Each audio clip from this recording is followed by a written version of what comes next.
Hello and welcome everyone to Anfield Road TV. How are we, chat? Is all well? Obviously a big game today. Qatar versus Switzerland. Obviously Qatar ranked 56 in FIFA Club World Rankings, and of course Switzerland ranked 19th in the FIFA World Rankings as well. Get your score predictions in the comment section below today. Yeah, obviously USA winning in the early hours 4-1 against Paraguay as well. So do let you know your thoughts in the comment section below. But yeah, right, let's get to it as well. Right, so yeah, let us know your thoughts in the comment section below. And fingers crossed, we can go into this game and we get loads of goals today as well. Absolute legends. How are we? Keep on getting your comments in, as always. And yes, obviously Switzerland with all their plenty of experience. If you are a Switzerland fan, a Qatar fan as well, let us know your thoughts in the comment section below. And don't worry, there's been no added on time. The game hasn't even started, so I have to remove that anyway. But yeah, chat, how are we? Hope you're all well. And yeah, let us know if you did watch that USA game. We a bit surprised. I think all of us were really, in all honesty. I don't expect USA to go as far in this tournament. Obviously, Mauricio Pochettino, yeah, he's not got many great options anyway. I know the American fans are rightly so waxing lyrical of a good performance, but obviously you think of obviously the resources. Paraguay football not in its pomp, in all honesty, and neither is obviously the USA. But I think that was a very much needed, especially if you are one of the co-hosts as well alongside Canada. Canada picking up a point yesterday as well in that 1-1 draw, coming from behind in that fixture as well. So keep on getting your comments in as well, everyone. And yeah, do let us know. Okay, pick up there FIFA as well. Messi Ronaldo image. Yes, this is real. We are here. All right, la. But how are we, chat? Nice one, Jack, as well. See you later. As well, we lost Robinson and Canate as well. Yeah, we did lose Robinson and Canate, mate, as well. Obviously, this will be live match commentary as well, chat. Anyway, so if you are watching around the world, if you're out and about, I will be providing match day commentary. Big up there. Yeah, I've been here for 3 hours. Big up there, lads. Much appreciated. Thank you very much for that, mate.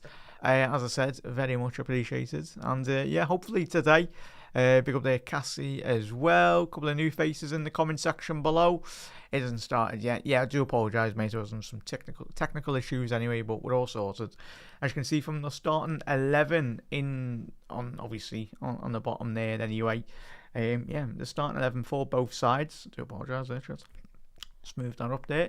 So yeah, starting 11, and we'll go through the starting 11 for both teams.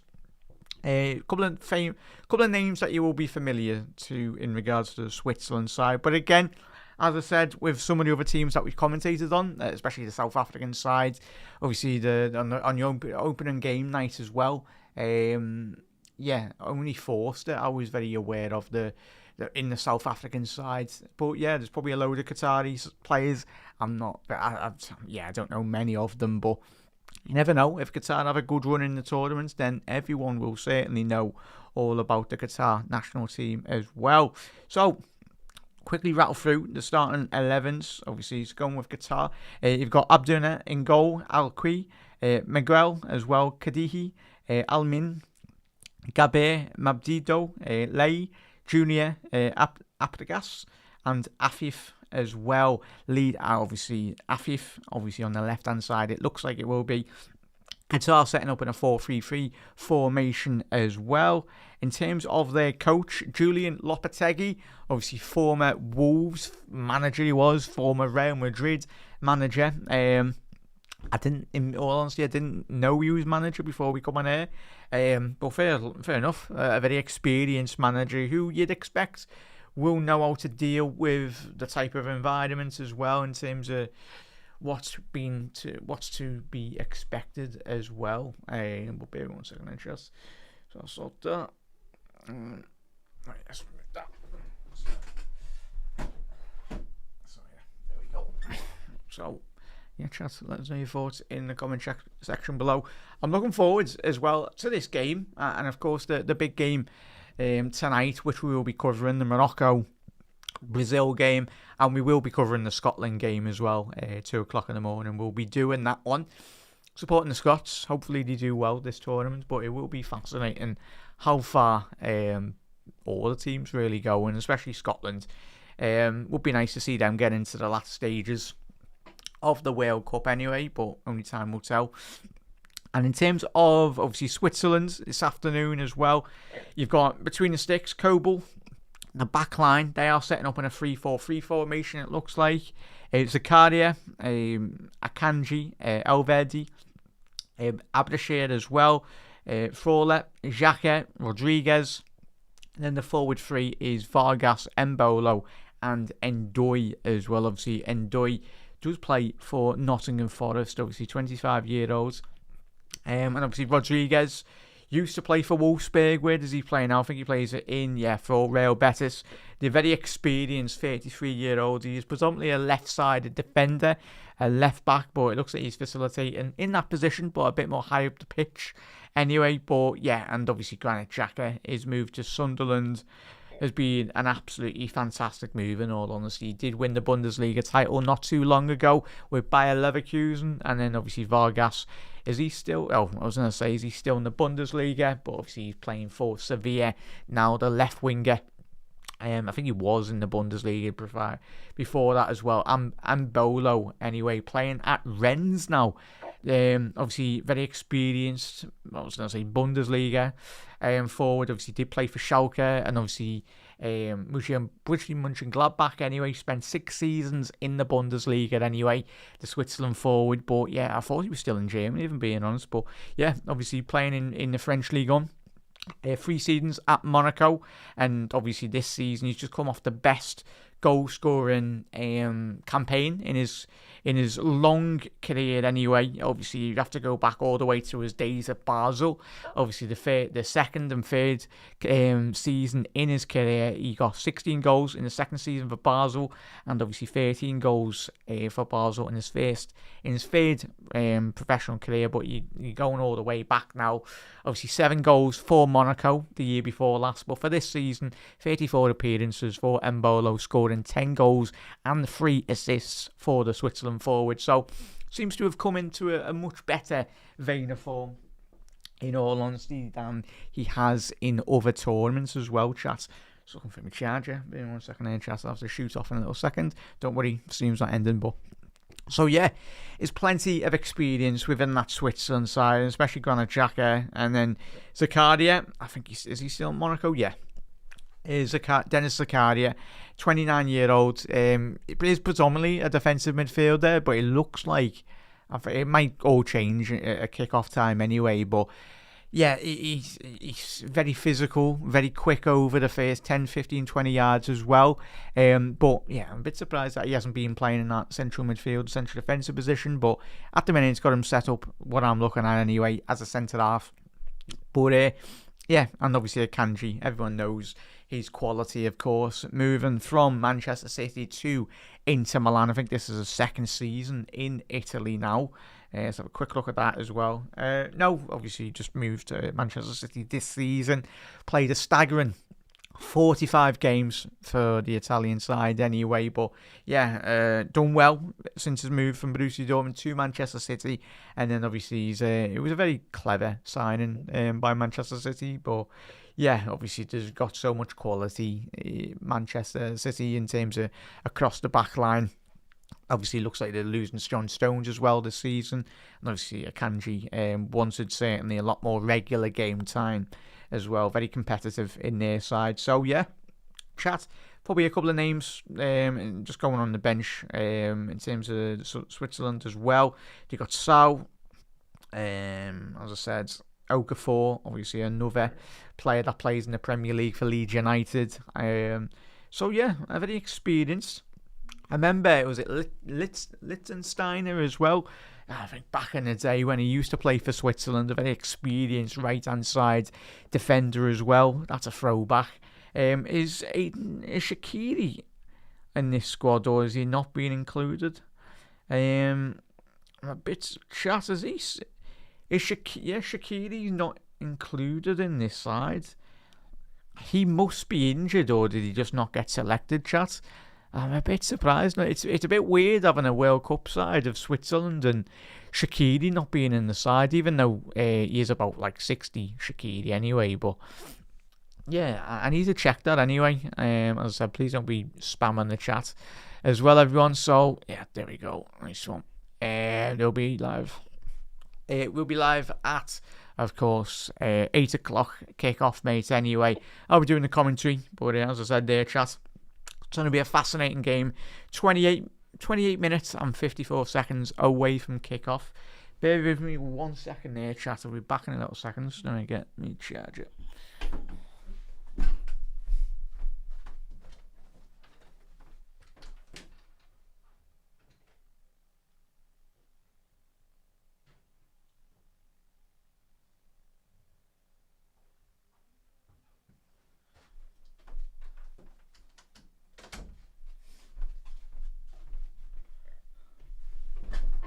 But yeah, hope you're all well, chat. And yeah, if you haven't already done so, do drop a like on the video. Massively does help out. And I say, get your score predictions in the comment section below. You're expecting it to be a high-scoring game. Do let us know your thoughts in the comment section below. How are we, Phil? Yes, lads. How are we, fella? Hope you are good, bud. And you share your stream on Twitter. Nice one there, Melina. Very much appreciated. Thank you very much, mate. And yeah, Melina, you from Canada or America, Melina? Apologies, I should know. I was going to say, sorry, like, I don't know if you're supporting USA or Canada anyway, mate, but yeah, obviously Canada getting a point, and obviously America getting all 3 points, but it's going to be fascinating, even if you look at like a team like Qatar as well, and as we were speaking about, obviously, the South Korea, and chat, if you've not got socials, there was a great video, proper World Cup fever anyway. I loved it. One of the great things, there's going to be many great stories and many great social clips going out, hopefully after this World Cup's finished, or as it is progressing. But the great thing of obviously World Cups, the mixing of cultures and just everyone getting involved and sharing their love of football. But it was amazing seeing, I think there was a social clip of Mexican fans doing, like, singing and jumping with the South Korean fans. And he was singing Gangnam Style anyway. I think everyone remembers that song, but I just found that amazing. It was funny. It was good. Everyone get involved. So Mexicans and obviously the South Koreans enjoying the World Cup atmosphere as well. So yeah, I'm from Toronto, but always happy days there, mates. But yeah, so always support England because yeah, all good, mates. But yeah, I suppose you'll have one eye on obviously on Canada as well. So yeah, it's going to be fascinating. The likes of Canada, even Qatar, Switzerland. Like no respect to the other nations, but like the lesser nations, apart from obviously when the big dogs, as we say, obviously Brazil, I was going to say Italy, but they're not here. But the teams that are obviously France, the bigger, more experienced countries. I was going to say England, but England have only won one World Cup. It's been like, 50, 60 years since England have won it. Given the talent that is in this England side, it's ridiculous in all honesty, isn't it, in terms of the lack of like inability to win World Cups and Euros. It's not easy, but given England's quality down the years, it's a bit staggering really that England haven't won more than just one World Cup anyway, having to go all the way back till 1966. It's crazy. Absolutely crazy as well, chat. And obviously the game is on, if you are watching in the UK as well, chat, this game is on ITV, and again, and I keep on saying until this tournament's on, fantastic studio location, chat. You see sometimes with like obviously production companies, they've got a load of green screen, a bit like me in the background anyway. But certainly not with ITV. It's a live studio broadcast, and it's an amazing backdrop. Anyway, if no one's not seen it, obviously, if you're watching the game, the production, obviously on ITV in the UK anyway, it's a fantastic location, and yeah, it really gets you more immersed in the coverage, really, in all honesty. And yeah, obviously you got Ian Wright, obviously Duncan Ferguson there. Obviously we'll be covering the Scotland game a bit later, I'm guessing, and Gary Neville as well. So yeah, so it's going to be fascinating chat in terms as the game does kick off. In terms of that, so yeah, let us know your thoughts and the score predictions as well. If you're expecting a win for Qatar or Switzerland, I'm going to go about 3. I reckon it'll be I'm going to go Switzerland 3-4-1, in all honesty. I think Switzerland have, given their experience in international tournaments, but you never know. Remember when Saudi Arabia did surprise everyone in the last World Cup in respect to obviously their business that they done as well. So yeah, it's going to be interesting, very, very interesting, this game today.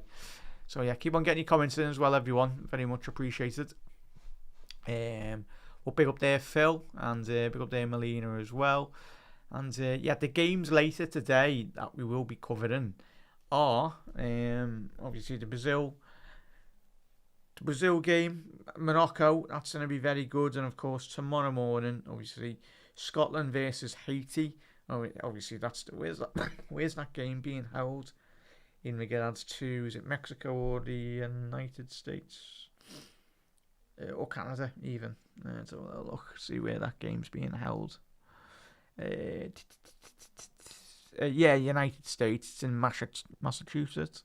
The Foxborough, Boston. Oh, it's Boston. So, oh yeah, sounds. So yeah, all the Irish and the Scottish will be celebrating in Boston. So yeah, one of the big stadiums in America over there. So yeah, it's gonna be good. It's gonna be fantastic viewing, in all honesty. But in terms of just going through the side as well, spare 1 second. I'm just gonna quickly get the.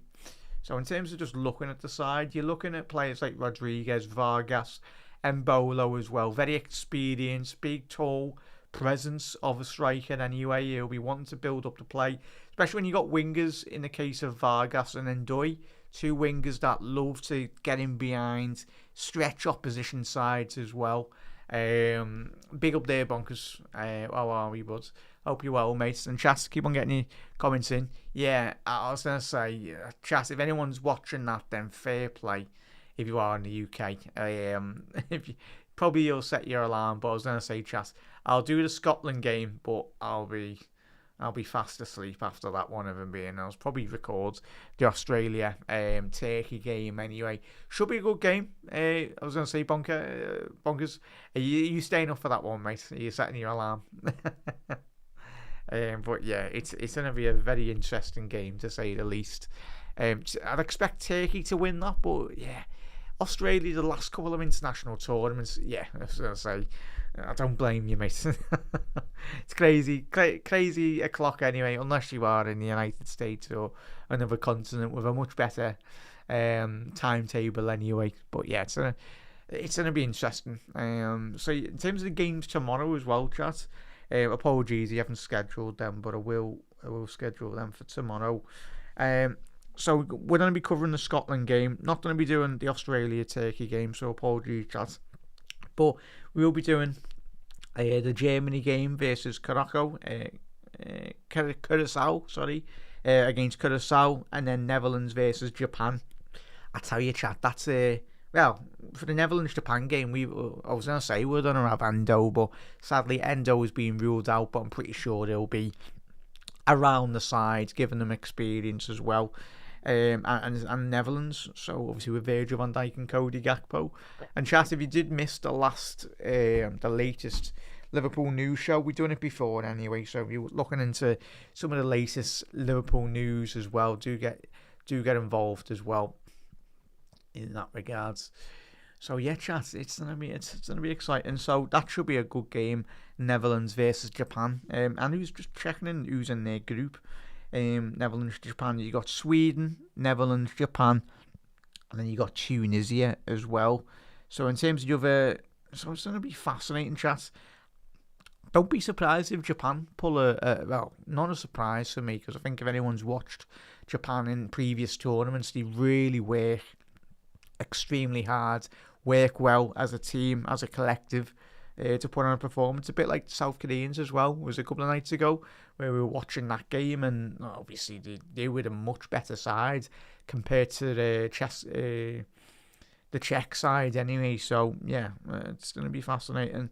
Monday, apologies, chat, we won't be doing.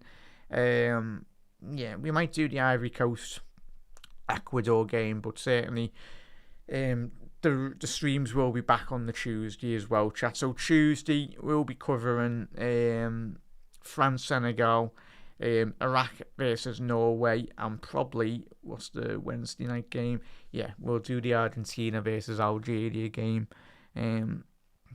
So yeah, and then on the Thursday, we'll be covering the Colombia versus Uzbekistan. Czech, obviously the Czech Republic versus South Africa as well.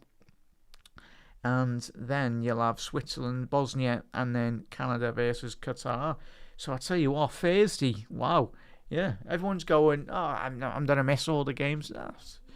You've got Ghana on against Panama, Uzbekistan versus Colombia, Czech Republic versus South Africa, Switzerland, Bosnia, and Canada, Qatar. We're going to be busy on Thursday, chat. I'll try my best to cover as many as them as I possibly can anyway. Should be good. As I said, chat, we want to be seeing Liverpool back in action as quickly as we possibly can anyway. But for now, obviously, it'd be interesting to see the results as well in terms of coming in. Chat, as I said, who are you expecting to win this World Cup? For me, I think it will be a France-Portugal final, depending on how the group stages do go. There's a lot of quality from both of them. I really love Portugal's midfield, and similar with France, they've got so much attacking firepower. It's impossible to very much keep France quiet, in all honesty. Like, you'll be very surprised if France and certainly Portugal don't go as far as they possibly can. So, but yeah, chat, just quickly touching on obviously the Granit Xhaka, and I need to quickly check, is it the obviously Granit Xhaka's midfield partner at Frolerd as well, so he does play for Bologna. Obviously, he is 34 now, so you're looking at the two centre mid / defensive midfielders in this system for Switzerland. Both, I think Xhaka's 33. His midfield partner is obviously Frolerd. He's just checked, and I was going to say, I've noticed that name over numerous international tournaments for Switzerland, a bit like Liechtenstein, if anyone remembered watching him down that right-hand side of there. I think he was a right-hand side defender, or right midfielder anyway.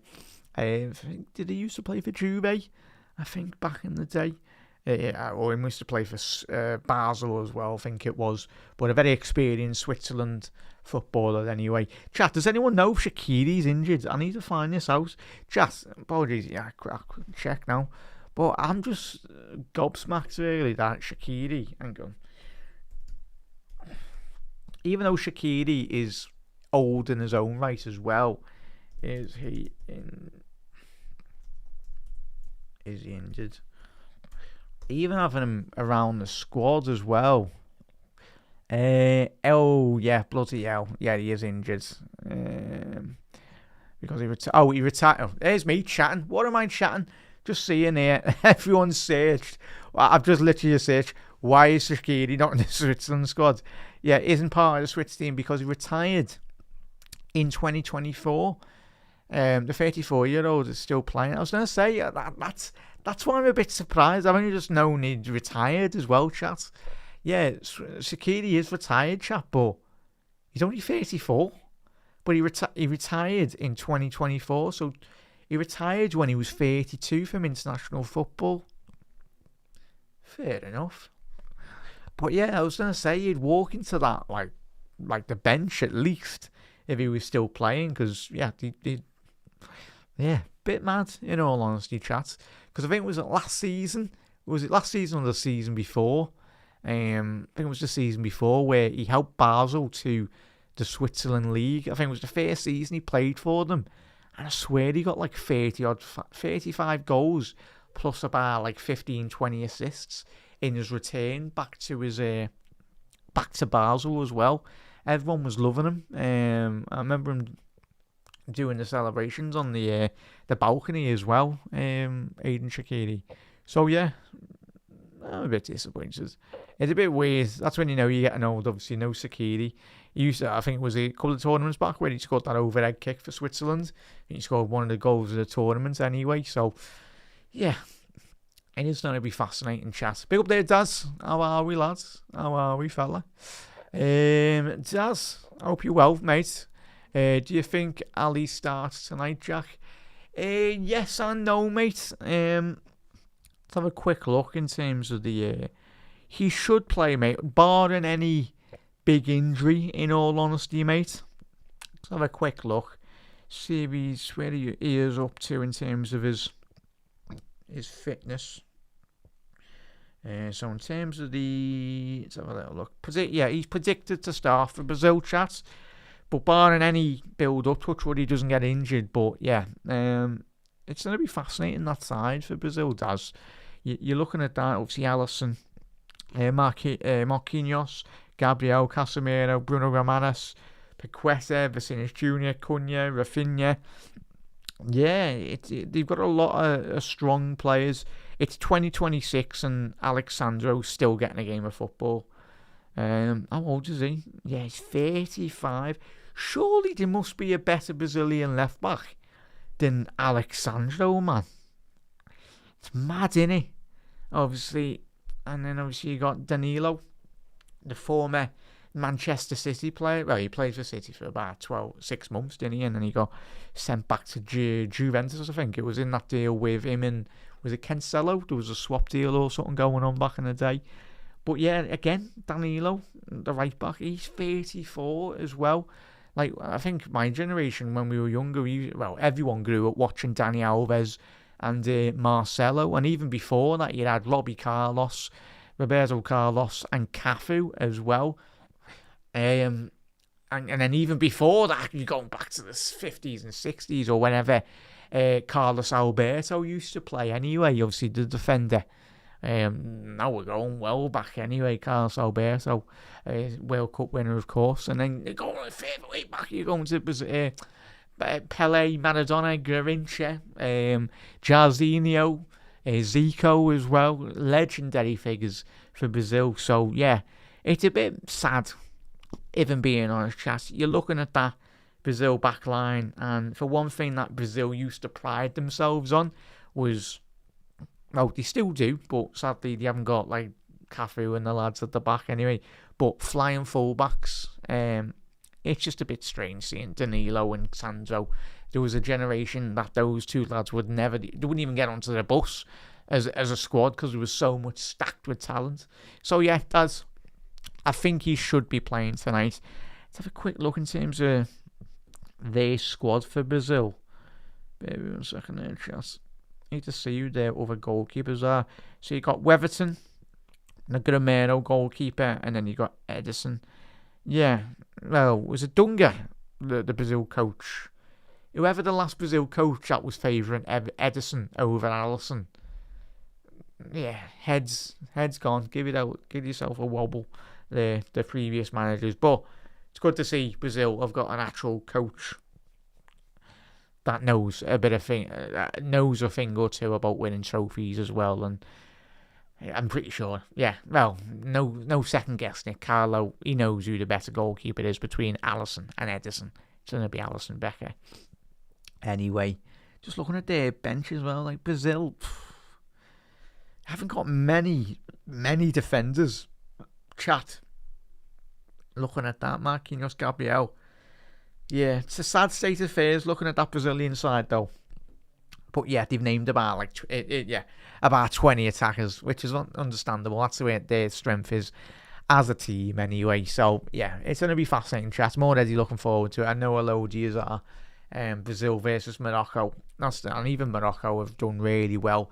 Obviously, he was at the Qatar World Cup in the last tournament. In the last World Cup that obviously Argentina won. They done quite well. There's a couple of surprises along the way as well. So, yeah, chat, like you're looking at Morocco, but Morocco got all the way to the semi-finals of the previous World Cup, didn't they? and they were eliminated. But yeah, they are getting better, Morocco, as a club. Obviously, Brahim Diaz. I think he used to. I think he's changed his nationality, Brahim Diaz. But yeah, it's going to be fascinating chat, in all honesty. So yeah, I've learnt that there. Didn't even know. Shaqiri had retired from football. So there you go. But chat, we are 10 minutes out from kickoff. Let us know your score predictions in the comment section below as well. But big up there, Daz. Hope you're well, mate. Raf is saying France to win the World Cup. Do you reckon, mate? Yeah, probably everyone's safe bet, in all honesty, for them to win the World Cup. But you never know. Who for you, chat? Is there a Morocco there for you that, like, maybe a surprise team that will do well in the tournament? Or yeah, do let us know your thoughts in the comment section below as well, chat. It's gonna be fascinating, in all honesty, to see how teams do get on in the latter, like, even in the group stages, and yeah, in terms of the qualifying as well. It's gonna be very, very, very interesting. But yeah, obviously players are in the tunnel at the minute. I tell you, it must take a while. Obviously, when players come out, obviously onto the pitch, they usually have the big international, obviously the international flags as well.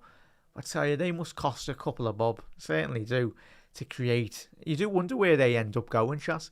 I'm pretty sure they must go to charity or something, but you'd like to hope that they don't, like, throw them out anyway. But yeah, it's going to be interesting.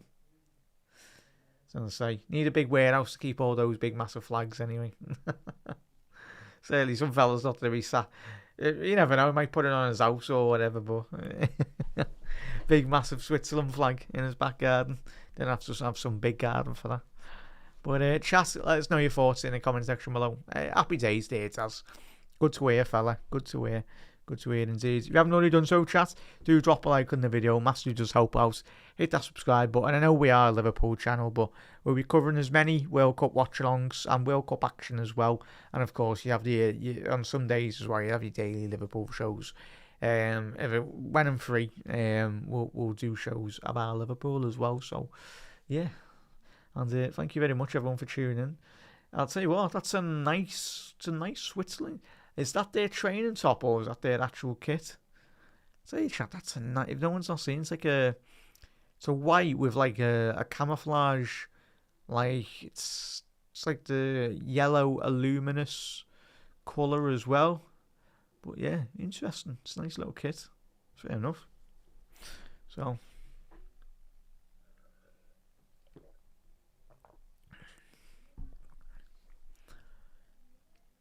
But yeah, obviously Kobel, very experienced goalkeeper for Switzerland anyway, chat.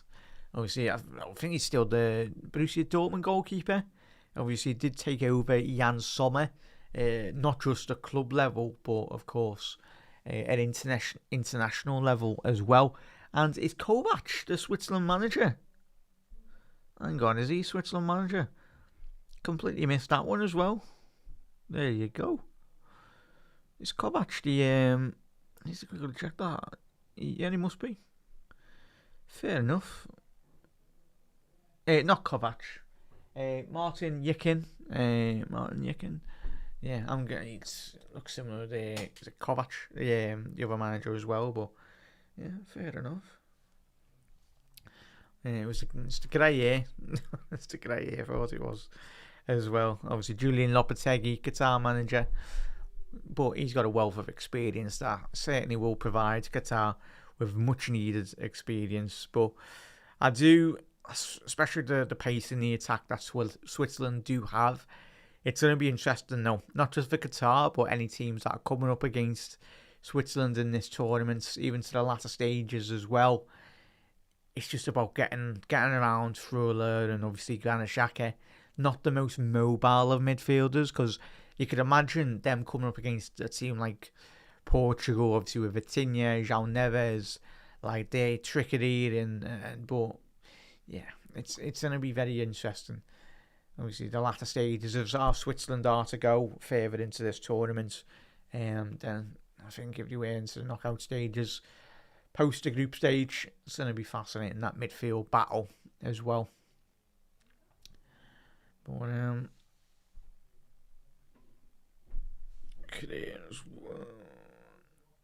obviously the Switzerland manager's been in charge of checking there. Yeah, he's been in charge since 2021 as well. So he's been in charge for 5 seasons now. Obviously, he was there for Switzerland in the last World Cup.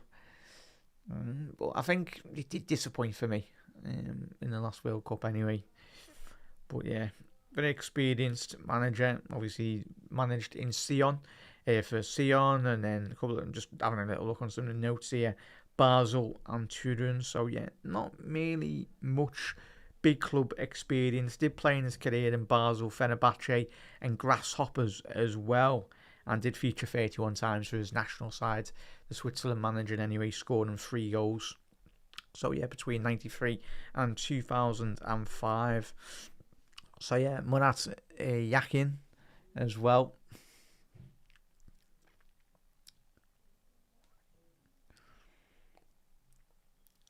Yeah, the teams are coming out of the tunnel now as well. Obviously, Qatar versus Switzerland.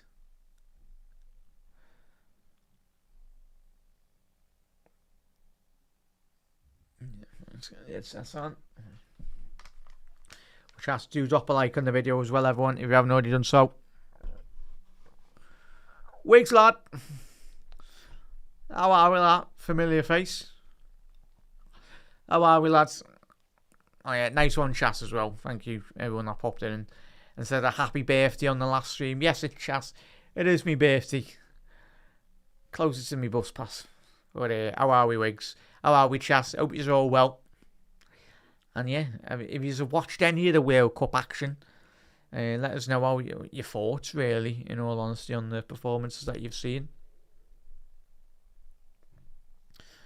So yeah, they're going through the usual, the national anthems for Qatar and Switzerland as well. But hope you're all well, Reds, and yeah, hopefully we get a bit more news in terms of the Liverpool. No, Wigs. Just a day off today, mate. No, I've still work for Anfield Index, mate. Just doing bits and bobs, obviously editing and a little bit of presenting here and there as well. But learning every day, mate. I do love and enjoying it, mate. As I said, yeah, obviously the lads are gratefully give me the week off. So yeah, just chilling on my channel, mate. But yeah, I still do work over there, mate. So yeah, chat, if you haven't subscribed to Anfield Index, head over. I'm pretty sure you know who the lads and ladies are anyway on Anfield Index. So yeah, head over there for all your latest Liverpool news and transfer news and tactical insights as well, and everything in terms of potential players for Liverpool as well. So yeah, just me day off today, mate, and tomorrow, and then back on it for the week to come as well. Oh yeah. Chat, did anyone watch the USA game? I said, apologies, I did have a game planned on that one as well. 20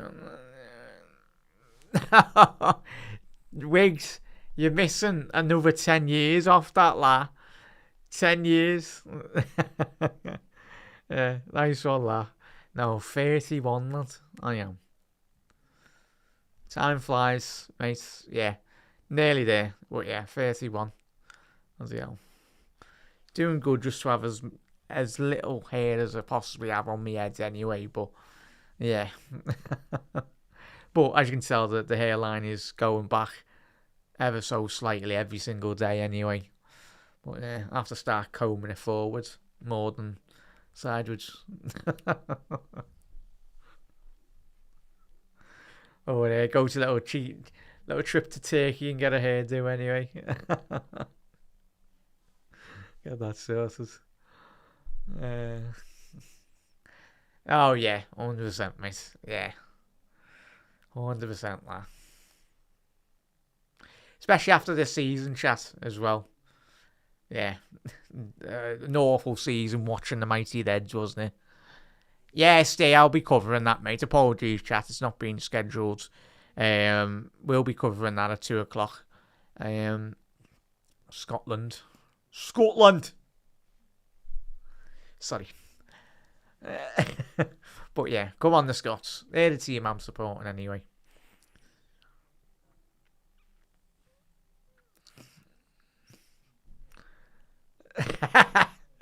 Yeah, it was, yeah. Yeah. Or like me owl fellas anyway. Yeah. We never know.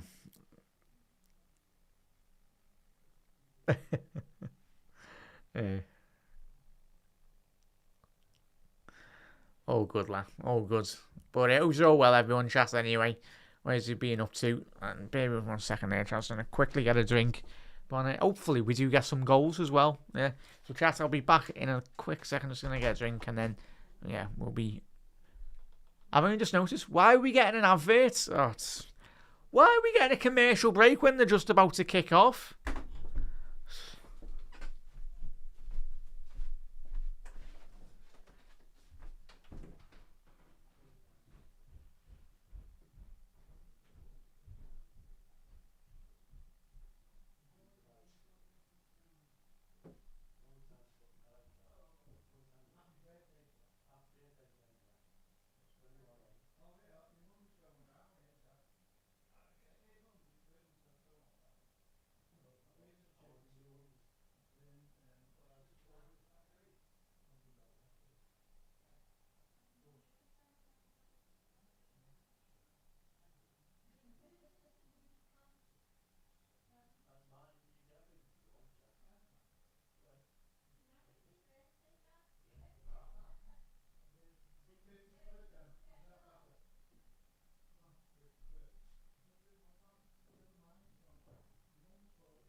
How are we, chat? Don't be worrying. The game is well and truly gone. Why is the match not kicked off?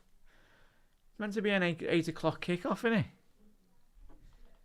The game is well and truly gone. We've had about 5 trailers for the next Oscar movies, chat. Still hasn't kicked off.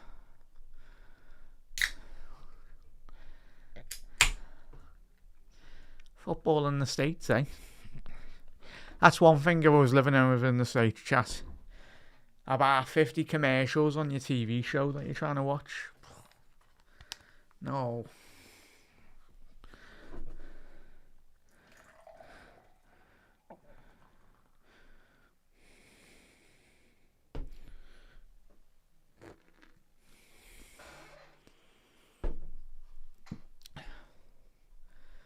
Happy days there, stay, lad. Happy days, lad.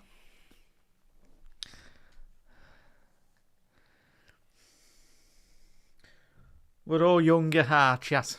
As long as we enjoy living.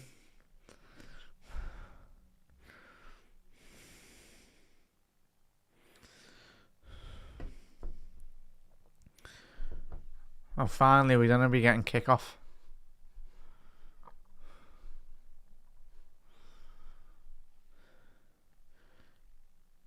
There's a massive tannoy shouting 1, 2, 3. We are underway here, chat. Switzerland versus Qatar. Come on, the lads.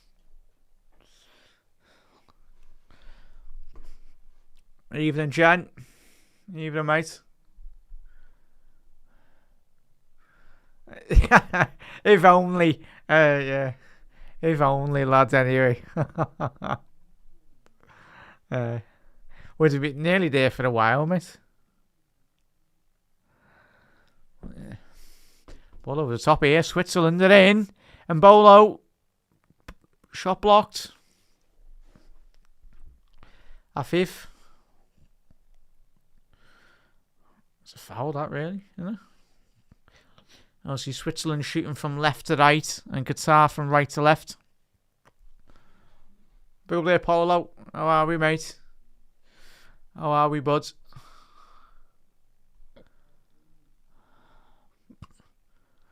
Happy days there, Wiggs. It's right. Congratulations, mate. Congratulations, lad.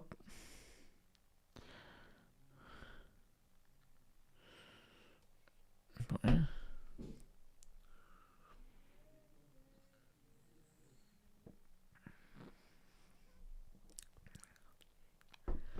Oh yeah, yeah. There we go. That's not gonna be cheap, mate, at all. Save your pennies. And another red to add to the family as well. Happy days, lad. Hold it in here. Qatar. Oh, big save by Coble. Big opportunity missed there for Qatar. Really fell perfectly through the middle. I tell you what, that was a big opportunity. It was a good save by Coble coming off his line really quick.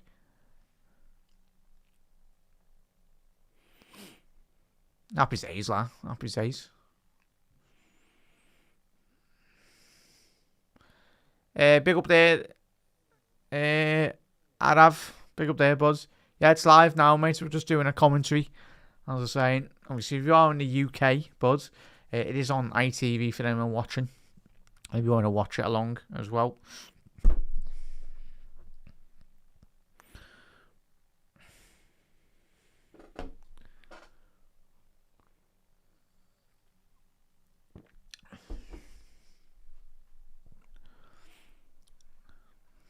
Happy days, lad. They're still expensive as well, aren't they?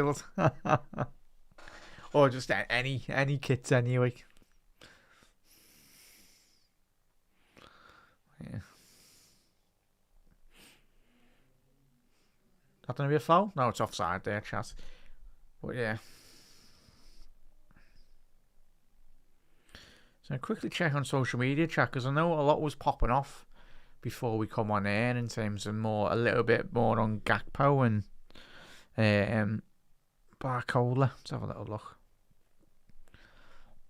Well, apparently it come out this morning that Barcola wanted out of Paris Saint-Germain chat, and now there's bits and bobs coming out that PSG wanting to stay or something. Yeah, speaking about of a new challenge for Barcola and everything.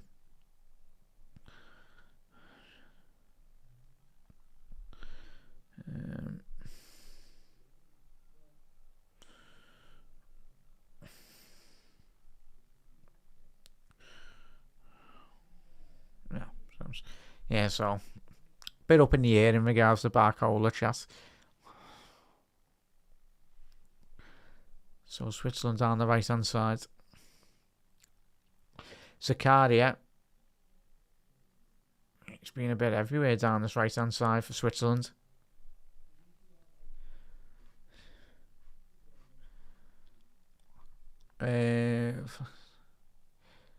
Flakes. Or yeah, you can full on dyslexic there. Sorry, Polo. Read that. Flakes. With the flex, like the red kit. Do you think Liverpool do great? Probably Polo. They'll probably do a couple of kits as well, mate, in all honesty.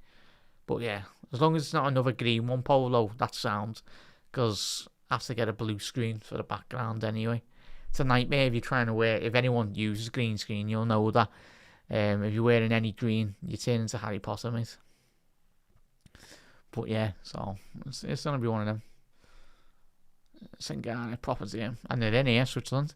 Endoy, big save. Big save, the Qatari goalkeeper.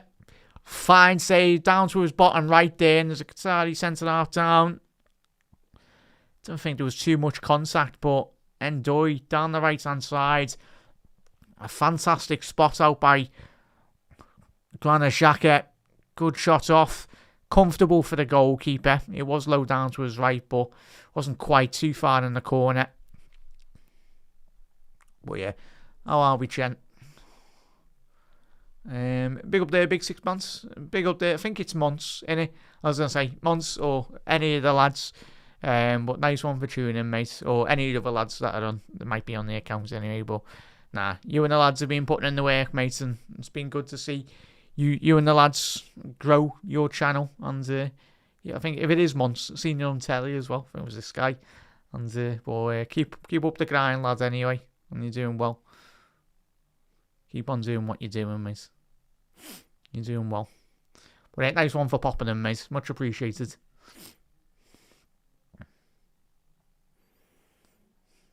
So that's a foul. So yeah, it's been a bit of a lively start, chat. 6 minutes into the game anyway.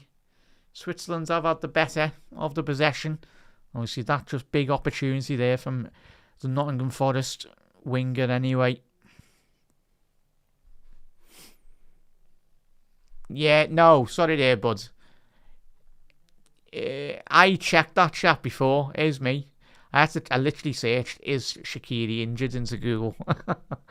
That's the great extent of the research.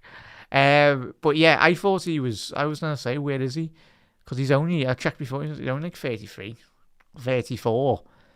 Especially considering the age of Ronaldo in this tournament now. I think Ronaldo's, 38, 39? Cristiano. But yeah, no, he's retired, Wiggs. Surprisingly, Shaqiri retired in 2014, I think we checked before. So he retired from international football 2 seasons ago, right? So, but at the minute, I think he's injured anyway when I checked. Anyway, even if he was available, he would have been out injured. Nice one there, Mons. Oh, good, mate. Thank you.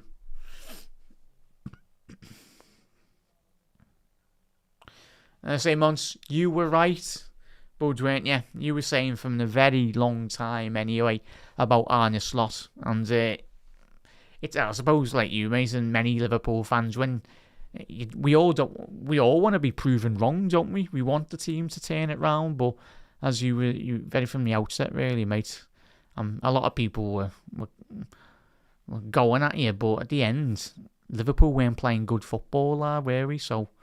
Yeah, and that comes down to the head coach, the manager as well, Arne Slot. We just didn't do enough last season, mate. But yeah, new manager, new things. Hopefully, at the end of the day, Liverpool, for all of our sakes, when we're watching it, going to games, we're winning games of football and trophies, most importantly. So yeah, counter-attack here, Trafford could start, ball down the right-hand side. That's a poor ball by Afif. And Qatar. And I'm guessing Fabian Schär's retired as well, chat. Well, I know Fabian Schär's just signed a new contract at Newcastle this season. I think it checked that come out last week. But I'm guessing he's retired from international football as well. You would have thought he would have been in the side, but unless I'm completely missing him on the bench. I'll see the Newcastle centre out. Switzerland down the right. No, he's not. He's not on the side, so he must have retired as well. Fair enough.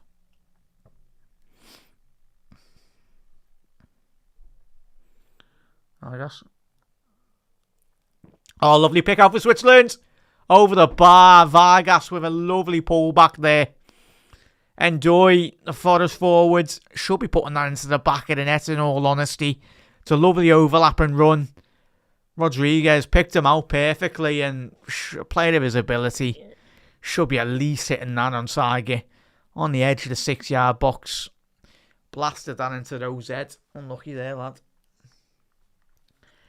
I tell you, chat, like, I've never been to the States, but if anyone's been in the States, you'll probably know, like, that stadium looks huge. In all honesty, Even if you get a McDonald's or any food for that matter in the States, you get everything a lot bigger, don't you? In terms of the food portions and everything, man. That's an awful challenge, that. It's a free kick for Switzerland. He's saying he dived. Mate, you just went through the back of him, lad. Yeah. I was going to say, there's no chance he's just dived. You just 2-footed him there, lad. Yeah, it's a foul. Alqui has just been getting a booking there. I'm a bit surprised he's not got any booking, but 10 minutes into the game here, chat. Switzerland have had the better of the chances.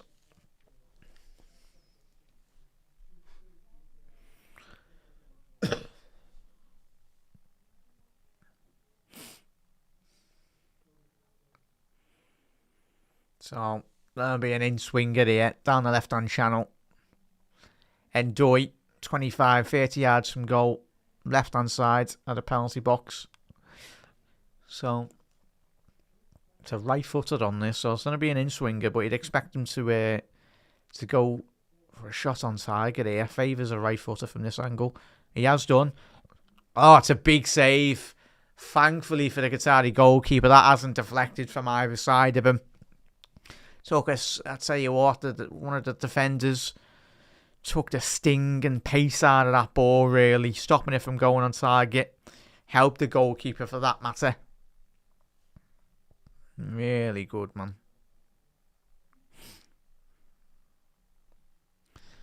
But yeah, Switzerland's really getting up to a bit more better speed now.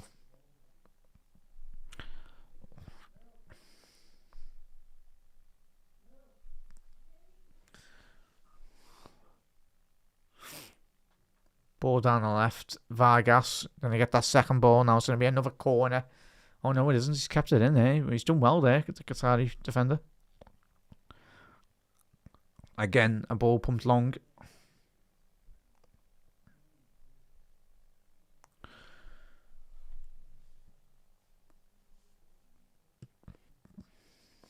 Enjoy.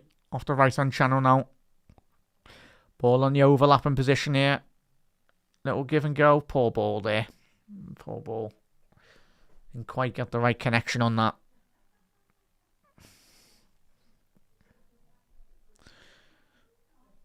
But massive thank you everyone that's been continuing the streams, as I said. And they're in here. Switzerland's had a penalty.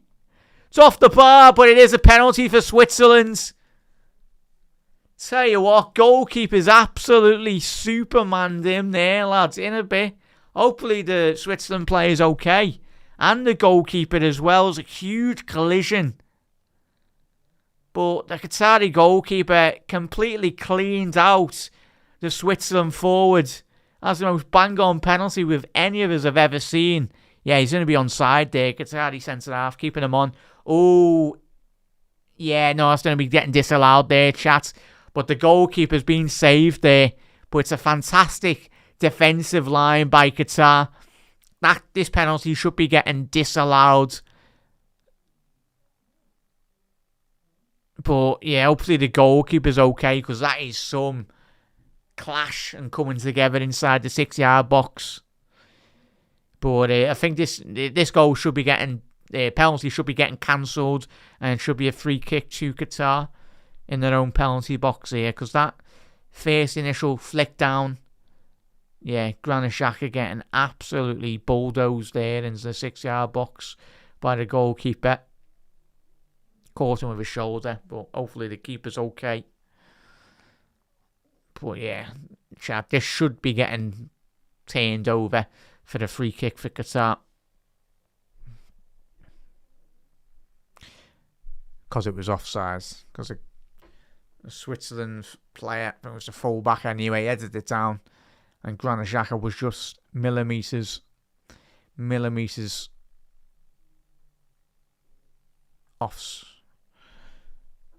offside there. But I think the most thankful fella in the stadium will be Abdelmat in between the Qatar sticks.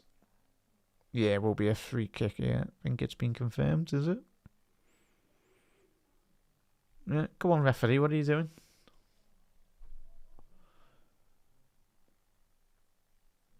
What? Not offside. Wow. I know I've got my glasses on. Well, come on. Chat, if you're watching that game, I'm sure you're going to be offside. Have we got any Premier League referees on VAR? That must be why. Mad. Mad, chat. So it is a penalty to Switzerland, chat. How's that not being disallowed? Like, for offside? That's mad. So, Mbolo from the penalty spot for Switzerland to put them 1-0 up. Chat, if you haven't seen the replays later, check that out, man. I felt that was offside, but clearly not. But Mbolo, the forward at Switzerland, got an opportunity now to put his side 1-0 up. Mbolo. That's a great penalty into the bottom left corner. Switzerland 1-0. Big goal. Mbolo from the penalty spot. Obviously scored 10 goals this season in the league season. The Switzerland forward. And he certainly converted that from the penalty spot to put his side 1-0 up. Second air chat, scoreboard. And don't worry, chat, I'll actually update the scoreboard today. Don't worry, if anyone's wondering, don't be watching the South Korean game. They were scoring. Yeah, absolute own goal on a couple of those anyway. But yeah, apologies for anyone that was watching that stream. They did score. But yeah, not Qatar 1-0. What am I doing? Switzerland 1-0. There we go. Don't worry. Switzerland 1-0. From the penalty spot. Mbolo in the 17th minute has put the Swiss into a lead. But it's all about the reaction for Qatar now. Need to react. Their game plan. Obviously, Julian Lopetegui will be very interesting to see how I think from the opening 15 minutes of the game, chat, that's what the worst case scenario for them, really. They were trying to be as compact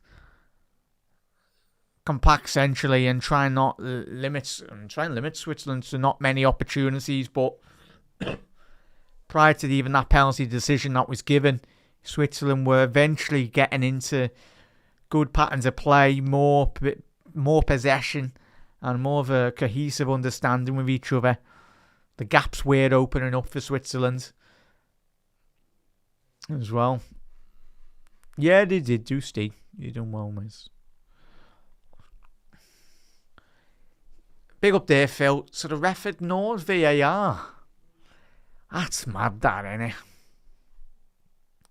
Chat, like if you're watching a game with us alongside the commentary as well, chat. Yeah, chat. That was offside for you, wasn't it? But if that's nice one there, as Phil says, if that's the case, mate, then that's mad, isn't it? If the referees just completely not listen to it. Zayn, he's retired, mate. I thought that, like all of us, when we seen. I only found out before that he retired, mate, in 2014. Shaqiri. I was a bit confused, in all honesty, but he did. And if he was fit, mate, if he was in the Switzerland national side, in terms of he didn't retire, he would have been injured coming into this tournament anyway, mate. Because I checked before, I said, has Shaqiri retired? And I said, is he injured? So he was injured.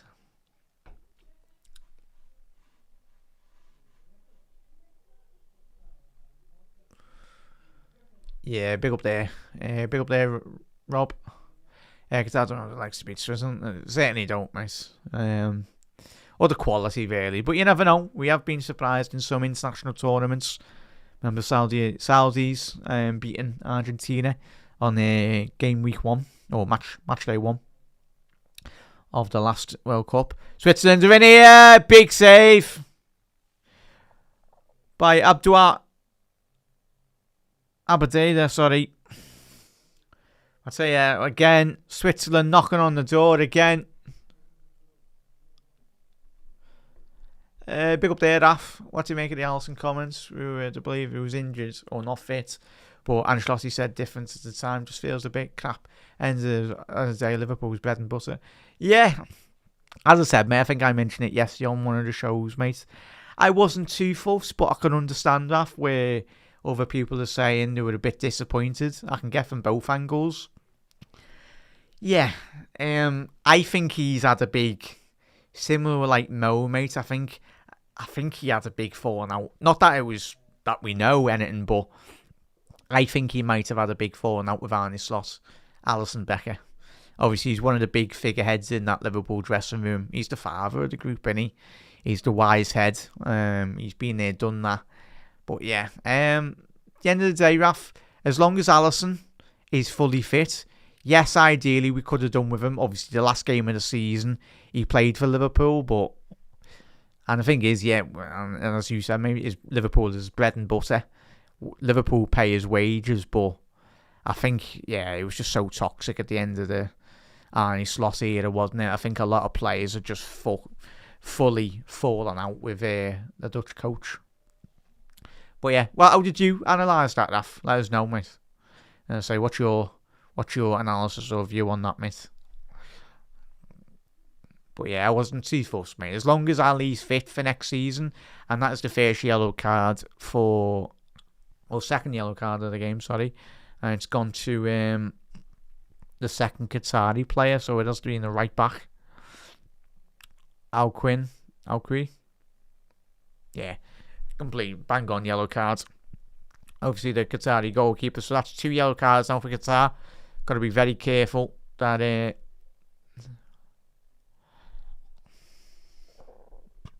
big up there. Is it blurry? I don't know, mate. You can borrow my glasses, lad, but I don't know how good they'll be. But yeah, no. It's looking alright, mate, at the minute. And it's like, make sure you got the, Rob, make sure you got the HD channel on. I've done that a couple of times. It's mad, though. You'd expect every TV channel nowadays in 2026 to be HD. But yeah, good opportunity here for Switzerland to whip it in. Good promising free kick opportunity. Ball into the box, clear to the front post. So it's going to be another... So it's in a little break there, chat. Also the water break. Yeah, will be a goal kick for Qatar once everything does...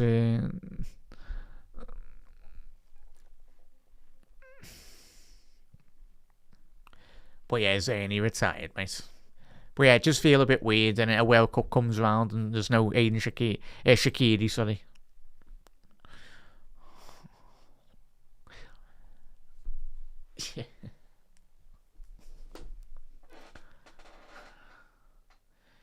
Has anyone ever won on those, like, things? There's, like, the competitions, ITV and, like, BBC all have.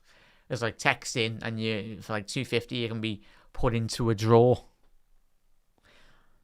Is that legit? Does anyone actually ever know anyone that has ever won one of them, like, competitions?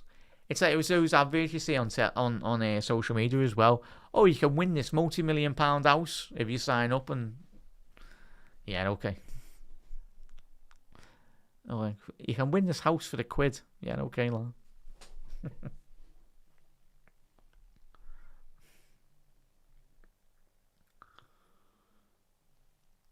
So yeah, it's a water break at the minute, chat. Hydration break.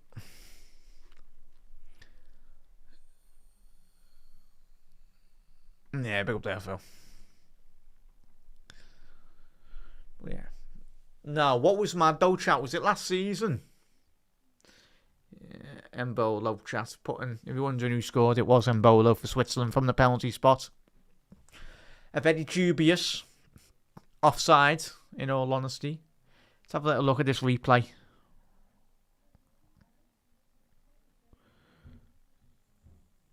Oh.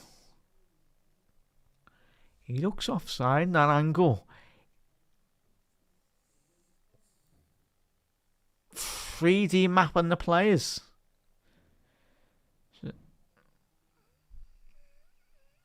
It's just the technology, innit, chat? We say that in the Premier League, but we get absolutely done on free kicks and like decision making in the Premier League as well. But yeah. Yeah, build it off. Yeah, 100%. Yeah, 100% rough. But at the end of the day, Ali, as long as he's fully fit though, mate, hopefully is it him, Alisson, and who am I trying to think of as well? Isaac, sorry there, chat. Isaac and Alisson, if both of those two lads can stay fit for this tournament, touch wood, everyone. And going into the new season, ideally Ali and Isaac, and there's any other Liverpool players as well. Hopefully Ali and Isaac can stay fit, use the World Cup as another extended pre-season, in all honesty. Would be ideal. So when Isaac comes back, ball into the box, and be collected by the goalkeeper. The Qatari goalkeeper, that is. But yeah, it's going to be fascinating, mate. But it's we go again this season, chat. Liverpool, new head coach, and certainly what Andoni wants is full throttle football. Possession wise, Qatar 31 to Switzerland's 60 as well, chat. 9 in the balance as well.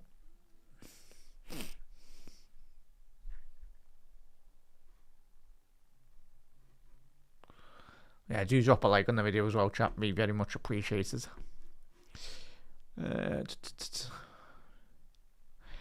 Polo, I'm going to be honest, mate. I haven't seen too much of him. I've listened to the lads on Anfield Index as well. Check out, obviously, Anfield Index as well, though, Reds. Obviously, just listen to Dr. Bart and Dave's Transfer Market Metrics podcast, chat. If you haven't seen that, check that out. Dave and Bart have done many shows the last couple of weeks as well. And, covering Bazuna. I think it's Bazuna Tour, isn't it? But I'm going to be honest, I haven't seen too much of them. I've seen highlights and that, but again, not really a proper full analysis as if you've only watched highlights. Because if you watched the highlights package of I remember Broran back in the day when we signed him, he looked like a whale beater in pre-season, didn't he? Number 10, and then turns out he's absolutely diabolical. So no worries. But we'll be covering the Scotland game later as well, though, chat. Looking forward to that. 2:00 anyway. But certainly the Morocco, and that is going to be an offside as well there for Qatar. It's really, yeah. Oh, let's just go out for a corner as well, chat. Afif is going to be taking a short corner. He has. Ball back into the penalty box for Qatar. Over the bar. Big opportunity there, in all honesty. It was a well-worked corner from Qatar. But there's another player down. And a lot of players are going down here. Oh, he collides with his own player, I think. Is it Pedro going down there for Qatar? Yeah, it collides with his own teammate there. Which is a bit concerning.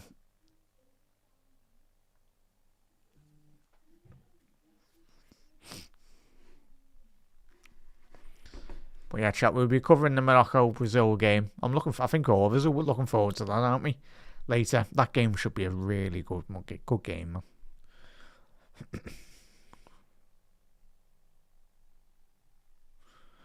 But chat, I was going to say, you're enjoying the advert breaks as well, though.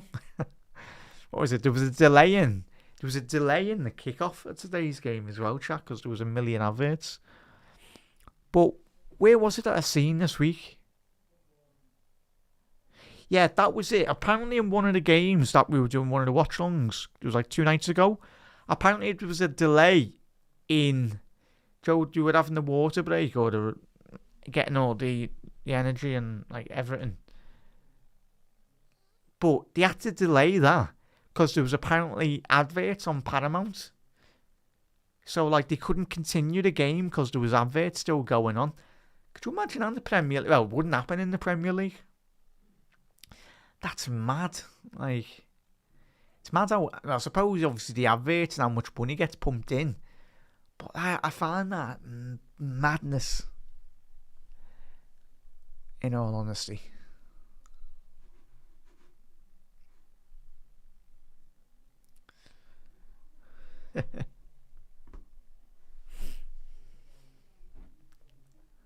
So 31 minutes gone here, chat. 1-0 to Switzerland. A goal from Mbolo in the 17th minute. The original decision did look like in an offside position, but the technology deemed it not to be offside, which is fair enough. Switzerland players certainly aren't complaining at all. Gonna Xhaka ball down this left-hand side. Rodriguez is getting a fair amount of space down this left-hand side, the former Wolfsburg full-back. Gonna be a bit surprised that Qatar haven't really switched on quicker to that movement down the left-hand channel. Little give and go there. It's going to be a throw into Switzerland.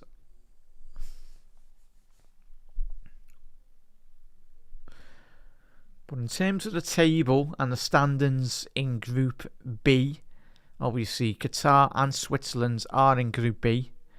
Obviously the other previous match was Canada versus Bosnia-Herzegovina. Obviously that match did finish 1-1. So if it was to finish as it is, Switzerland be top with 3 and Canada in second with Bosnia in third as well, and Qatar would be fourth. Obviously Brazil versus Morocco. We will be live at 10 o'clock tonight, chat, anyway, for that game. I think there's a little bit of news coming out as well.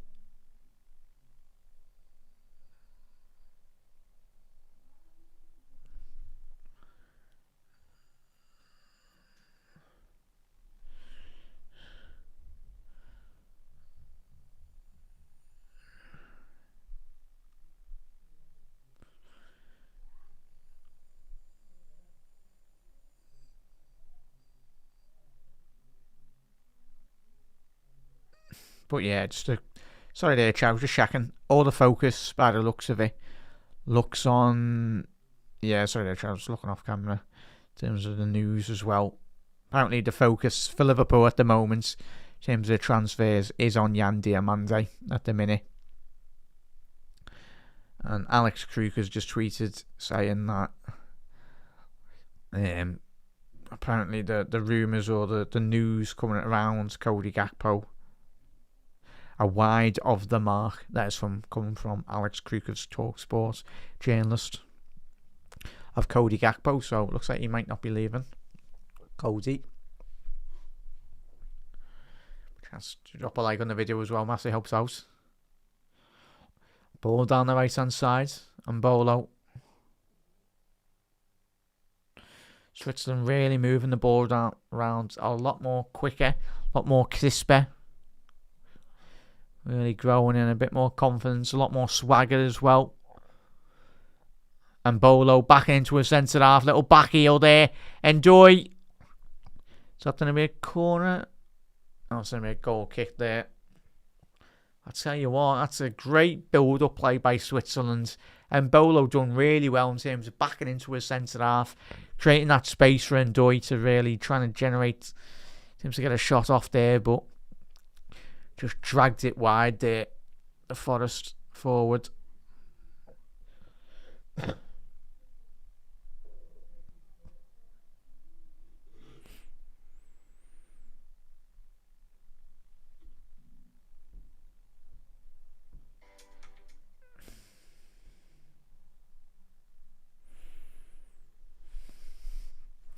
Zakaria, ball down the right. There's a Qatari centre-half gone down there, and it was a foul by, I think it was Zakaria. Brought him down in that position. It was Mbolo, sorry, chat. Yeah, Mbolo brought him down. Tell you what, if there was no foul there was so much space. But yeah, it wasn't intentional by Mbolo, just a clipping of the legs. But yeah, Mbolo's appealing with the referee saying he didn't mean it, and it was one of them. Didn't mean it at all, but coming together. Nothing he could have done with that.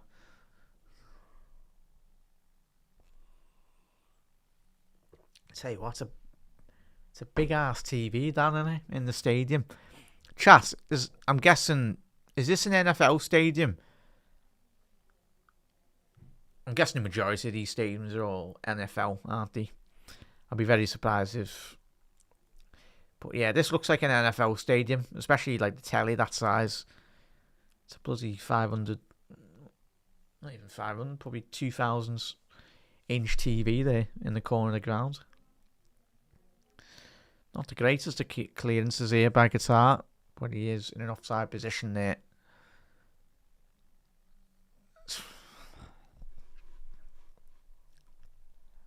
Yeah. If you give us a super chat, Lara, I will do, mate. I'm only joking. You better not send in a super chat. That was a joke. But yeah, no. I'll say that. I'm just having a little drink here, lad. Usually I have a cup of tea, mate, but yeah.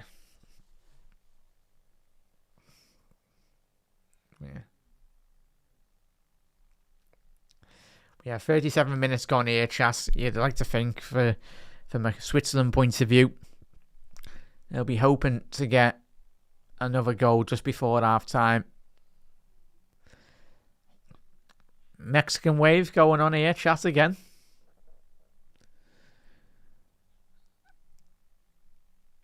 The game's gone. Mexican waves, eh?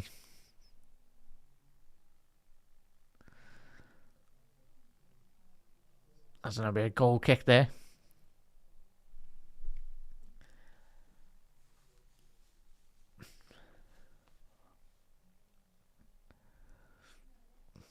Lopetegui trying to get that Qatar side just a bit more closer in.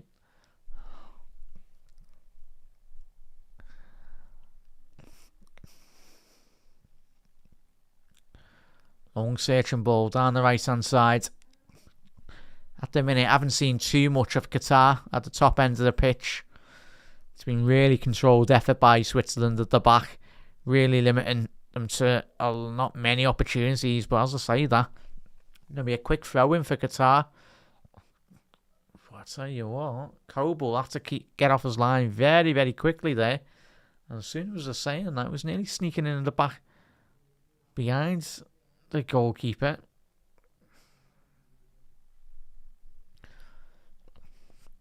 And Zambi. Possibility of a breakaway here. Switzerland. Little 1-2. Lovely drop of the shoulder. Surely that has to be a yellow card for the Qatar left back. No, referee. Fair enough. He was a bit willy-nilly in terms of the early stages of this game. The referee brandishing yellow cards. How is it, Scouts? I know a load of you do watch the NFL and loads of their other stuff as well, chat.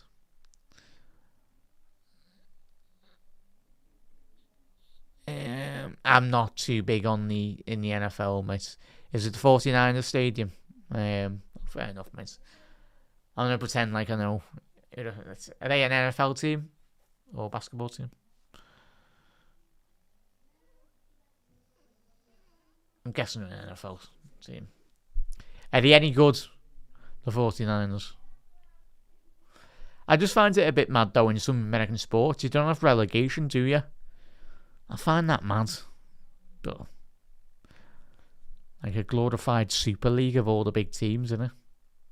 I find that mad, like there's no threat of relegation. It's mad.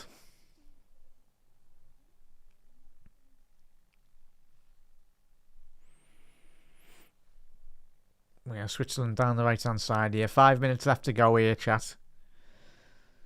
Obviously, will be a fair bit amount of time added on. Obviously, with the stoppages in play for the water break and that.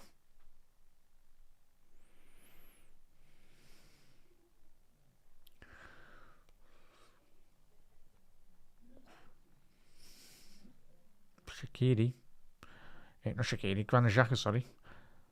That's going to be a corner kick. That was a weird shot come cross there from Switzerland. Certainly the goalkeeper had to be on his toes there. Caught him by surprise, certainly. Yeah, I'll tell you what, I was going on target, that chat. It was a cross-come shot, but caused the Qatari goalkeeper to put it out for a corner anyway. If he wasn't fully alert there, that would have fell into the back of the net. So it's going to be a corner. It's going to be an outswinger from the Forest forward. A couple of big lads there in the box. And Bolo did get an alright connection on that. Was a possible breakaway here for Qatar. Is that going to be a yellow card for Zakari? Is it? It's going to be the first Switzerland yellow card here. And Zakaria has been booked anyway. It was a bang-on yellow card in all honesty there, chat. Very cynical foul, but a very experienced foul for that matter.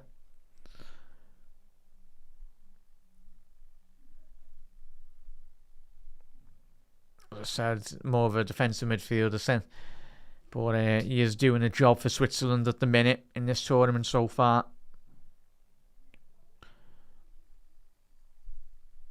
In that defensive position, playing right back today. Sorry there, Chas. It looks like, yeah, Switzerland are playing a 4-3-3 formation.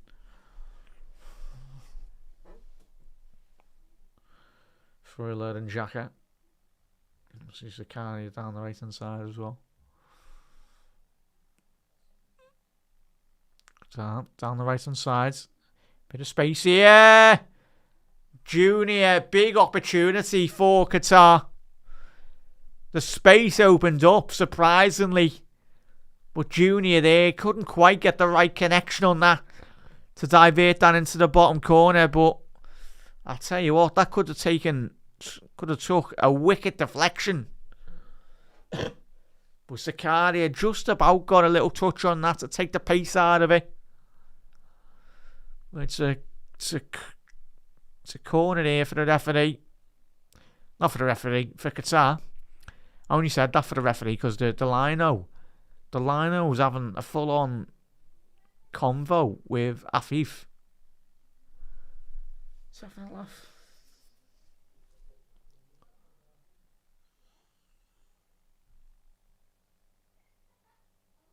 So corner here. Ball into the box. Cleared. Potential counter-attack here if you can get it right, Switzerland now. But yeah, awful delivery by Qatar.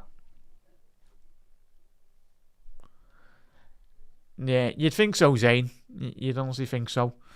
But let's have a quicker look at their group as well. Obviously, Edin Dzeko didn't start that game for Bosnia, did he? For me, I'm trying to think. Yeah, I had Switzerland finishing first in this tournament on my prediction. And yeah, I think... No, I had Switzerland first. I think I had Bosnia second. And I think I had... Yeah, I think I had Canada third, I think it was.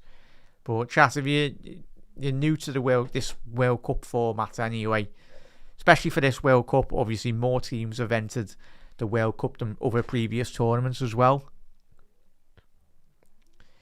So you are getting more teams. There's a round of 32, which is another moment of the game is well and truly gone. But yeah, we've got a round of 32. More games for all these players to play and more opportunities for them to get injured. Just finds it a bit mad, if I'm being honest, chat. Should be like just straight into the last 16, but like, say the next World Cup in about 40 years, probably have about 100 teams in it. It's madness though, chat, in all honesty. The players at all don't get protected. 6 minutes added on there, chat. Hang on a second.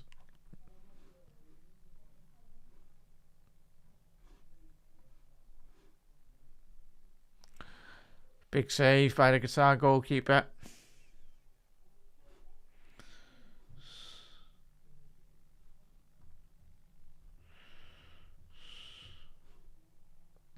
So yeah, 6 minutes added on there, chat.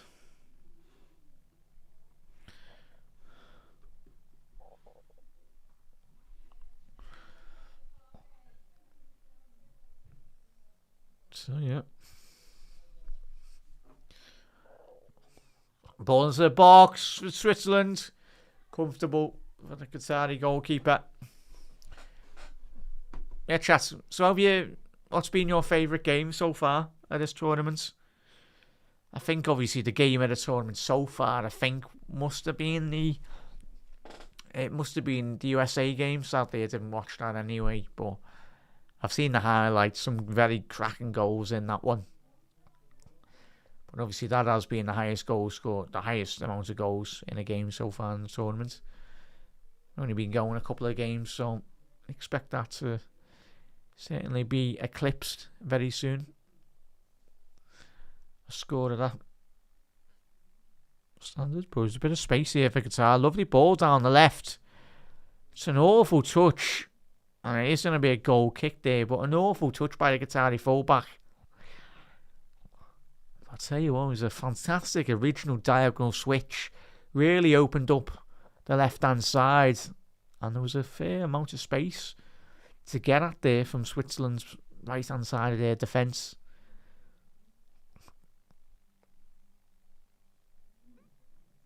I see Switzerland looked like they did overload on this left-hand side.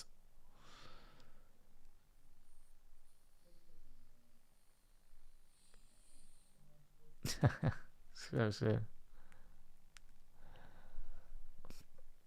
it does affect Switzerland inside the penalty box. And side netting. Obviously Vargas as well. Big opportunity there, chat. And Bolo backing into the centre half there really well.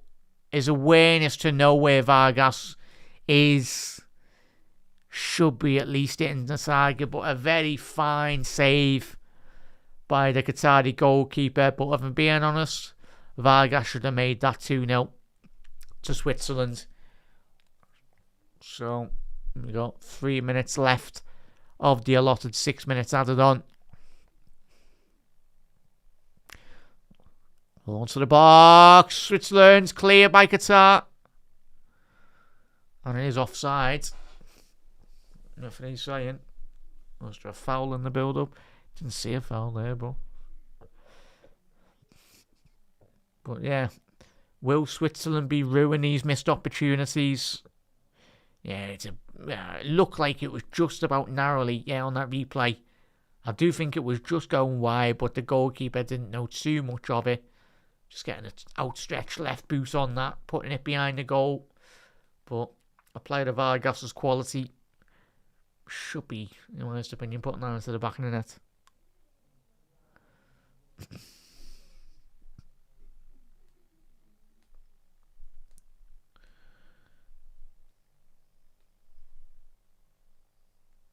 Yeah, chat, we will be back live at 10 o'clock as well tonight.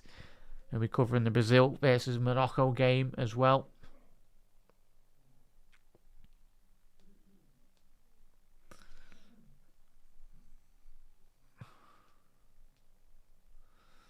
Cleared. Going to be a corner kick here. And Doi doing the defensive work for his teammates. Also, there's one last sting in the tail from Qatar just before the half-time whistles to go here. There's going to be an outswinger here. So it needs to be a better delivery than what we've seen before. Ball into the box. Cleared at the front post by Mbolo. Qatar have still got it. Would he reset? No, that's poor. That's really poor by Qatar. That ball needs to be going back out wide. That is really poor, man.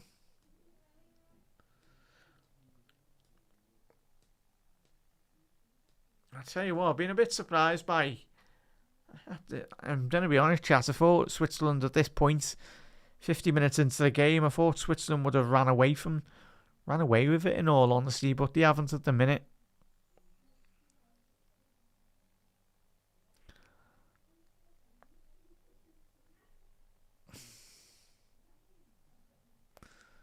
And they're in here, Switzerland. And Bolo. To Xhaka. Ball cleared off the line. Big opportunity missed by Switzerland, but great defensive resilience from Qatar to get everyone back on the goal line. Wow. I'd say unselfish work there by Mbolo. You had the awareness, and that is half-time there, chat. And it is Switzerland 1, Qatar 0 in this Group B fixture. And certainly, Qatar for me have certainly surprised me by, they've done well, much better than I've anticipated, in all honesty. Switzerland would be disappointed that they haven't capitalised on one or two of the other games, the other moments, chat, and made it 2-3, 4-0. But there's another big 45-minute period for both teams. Yeah, good game, good match so far. Fair play. I'm tell you what, chat. I'm honestly, I've been very, very surprised by Qatar's quality. Me no respect from that, but yeah. Obviously, Julian Lopetegui, he looked much better, a much better coached side anyway. Certainly haven't embarrassed themselves at all. But I tell you, if Switzerland keep on missing these opportunities, there's been a couple of moments where Qatar have gone forward. I think at that moment in the first opening 10 minutes where they were through on goal, 1v1. Obviously, Kobel with a very good save, but in all honesty, the Qatar forward should be putting a much better effort, in all honesty. So you had that, and then, there's been a couple of odd breaks, but, you just got to be a lot more aware, Switzerland at the back, because when you get later into the opposition, against better opposition anyway, the latter stages of this tournament, if you're saying, for example, the big prime one would be France. You got Desiree Doué, Barcola, Dembele on the counter-attack. Those quality of players will certainly punish you in those situations, 1v1s with your goalkeepers. So, chat, there's any thoughts on that? Seems to just the general, obviously the big statistic point anyway, is the scoreline. Switzerland 1, Qatar 0. Obviously, Mbolo scoring in the 17th minute from the penalty spot, chat. I've even seen the replay, chat, in all honesty. I felt it was still offside, but the technology is in the ground, and the referee, by all accounts, it wasn't offside anyway, so fair enough. But obviously, there's been 3 yellow cards in this game so far. Zakaria, Gabir and Abdullah have been booked as well. But as it stands, Switzerland top of Group B, obviously with them in first place with 3 points. Canada in second with 1 point, and below them is Bosnia-Herzegovina, and then Qatar in fourth. Obviously Canada and Bosnia with 1 point apiece as well, and then Qatar with 0. Big up there, fan. What is it? Nothing in the World Cup. Prefer the older finals, maybe because the football was more attacking, then it were better players rather than the. It's a good analysis, that, mate, isn't it? I think we were all spoiled rotten though, and obviously I think if anyone that grew up in the 60s and 70s in terms of, I tell you what a dream that would have been to just watch those great Brazilian sides with Zico, Pelé, Jairzinho. I'm trying to think of some other players that played. Carlos Alberto at the back, and obviously I think fortunately even when you go into the 2000s, you got Cafu, Roberto Carlos, Kaká. Sadly, R9 was injury prone, but even though R9 did win, I think R9 won 2 World Cups, didn't he, Chas? If you can remember, I think R9 won 2 World Cups. I know certainly Cafu won 2 World Cups as well. So yeah, it's fascinating, isn't it? As you said there, Finn. Obviously, football has become a lot more of an athletics. Obviously, it's always been about. Obviously, certainly in the 60s and 70s, it was all about having a couple of bevies going out there and having and getting a hat trick as well. But as the sports science has had a lot more of a bigger influence on football, as you said there, bud, like the athleticness of the players, and that's only going to be getting even more as well. The physical fitness these modern day footballers are in is tremendous. It's madness, isn't it? Basically, they are basically having to be in fully fitness like a marathon runner and all that. Fair play to the lads. Proper dedication as well. Pure dedication to the craft as well. So fair play to the lads. And then just looking at that, just looking at that. Even still, chat, if you're looking at that replay, is that still offside for you? For me, from a first glance, but it must be advantage to the attacker as well. Yeah, but it's interesting. But yeah, maybe I think the latter we go into this tournament as well, chat.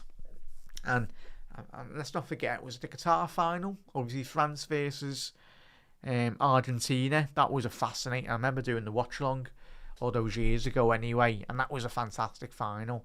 Argentina looked like they were coasting. Well, they were up until the 80th minute, and then Kylian Mbappe just turns up for like 10 minutes and scores a double. And obviously on that game, I think he scored, and then Argentina took it to extra time. I think they took the lead in extra time, didn't they? And then France replied again from the penalty spot, and Kylian Mbappe basically got a hat-trick in that game, didn't he? So, but yeah, be one of the Scotland goal. Yes, yeah, that would be one footballing story there, mates. Anyway, but you never know. Chat, was it? Who was it? Obviously, it was before my time. Anyway, Denmark won the Euros, didn't they? If I can remember right. Yeah, Denmark won the Euros. Was that when Schmeichel was in the team? Just, but yeah. So teams, and even when did Greece win the Euros as well? Or Greece won the Euros. So funny things have happened anyway. Greece have won the Euros. Denmark have won the Euros back in the day, and you never know in the World Cup. Anything's possible as long as a team. And even when you look at Morocco in the last World Cup as well, chat, don't get me wrong, there's been a lot of money invested in that Moroccan side in terms of developing the international team. A lot of money was put into them, but they certainly produced a lot of talented footballers over the last like 10, 15, 20 period as well. They've come a long way. So the more money that is put into the African game, European game, and world football in general as well, then you never know. We could be surprised this tournament. Depends how it is. If you look at the gods, football and gods, help aside as well, needs a little bit of luck in the draw. So it's all going to be fascinating. But the later you go into this tournament, that's when I think it was big up there, fan did allude to. I think when the big clashes happen, that's when the big games will be happening anyway. I think in everyone's predictions, I think Argentina can face Portugal on their side of the draw. Sadly, we can't get a Messi Ronaldo final. That would be magical if that happened anyway. But if everything goes the way of Argentina and Portugal do finish, I think, like top spot in their groups, I think it's the last 16. Argentina and Portugal can play each other. It's either the last 16 or the last 8. That Argentina and Portugal will face each other. So one team's going out there, and obviously the later you get into the competition, that's when the big teams. And you never know, could be a couple of surprises along the way. Chat, if you've not watched Japan, obviously we're going to be watching the Holland-Japan game tomorrow. But yeah, Japan always surprise a lot of people. And even looking at that South Korea game as well, was it yesterday or the day before? I was pleasantly surprised in terms of how good they were as well, chat. So yeah, never rule any footballer nation out as well. 40 years. It's funny how Trent left Liverpool to broaden his footballing CV, And yeah, it's but I suppose tournament football, if I was an international coach managing England, I certainly wouldn't be including. I'd include Trent as a midfielder, not as a defender, because especially in the international tournaments, I think you need to have that right balance of your side. But yeah, it's gonna be fun. It's good fun in all honesty, mate. From our point of view, from a selfish point of view, like me as a fan, and the majority of us, doesn't mean any players can get injured anyway. But obviously we've got Isaac. I think is it Isaac, Van Dijk, Alisson Becker. Endo was going to the World Cup, but he's injured now. He's missed out on the Japan side, sadly. And who's the other player that I'm missing here, chat? And someone else from Liverpool that's going to the World Cup. I think I'm missing someone, but yeah, the team with the most players, chat. Sunderland have got a load of players. Sunderland have got a huge. Oh, sorry, there, chat. We're not in the 60th minute. What am I doing? Forgot to was he. Apologies there, chat. It is half time anyway. Anyone tuning in, apologies.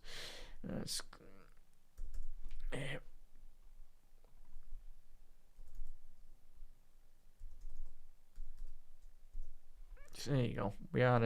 It is half time, chat. Apologies. We're not in the 60th minute.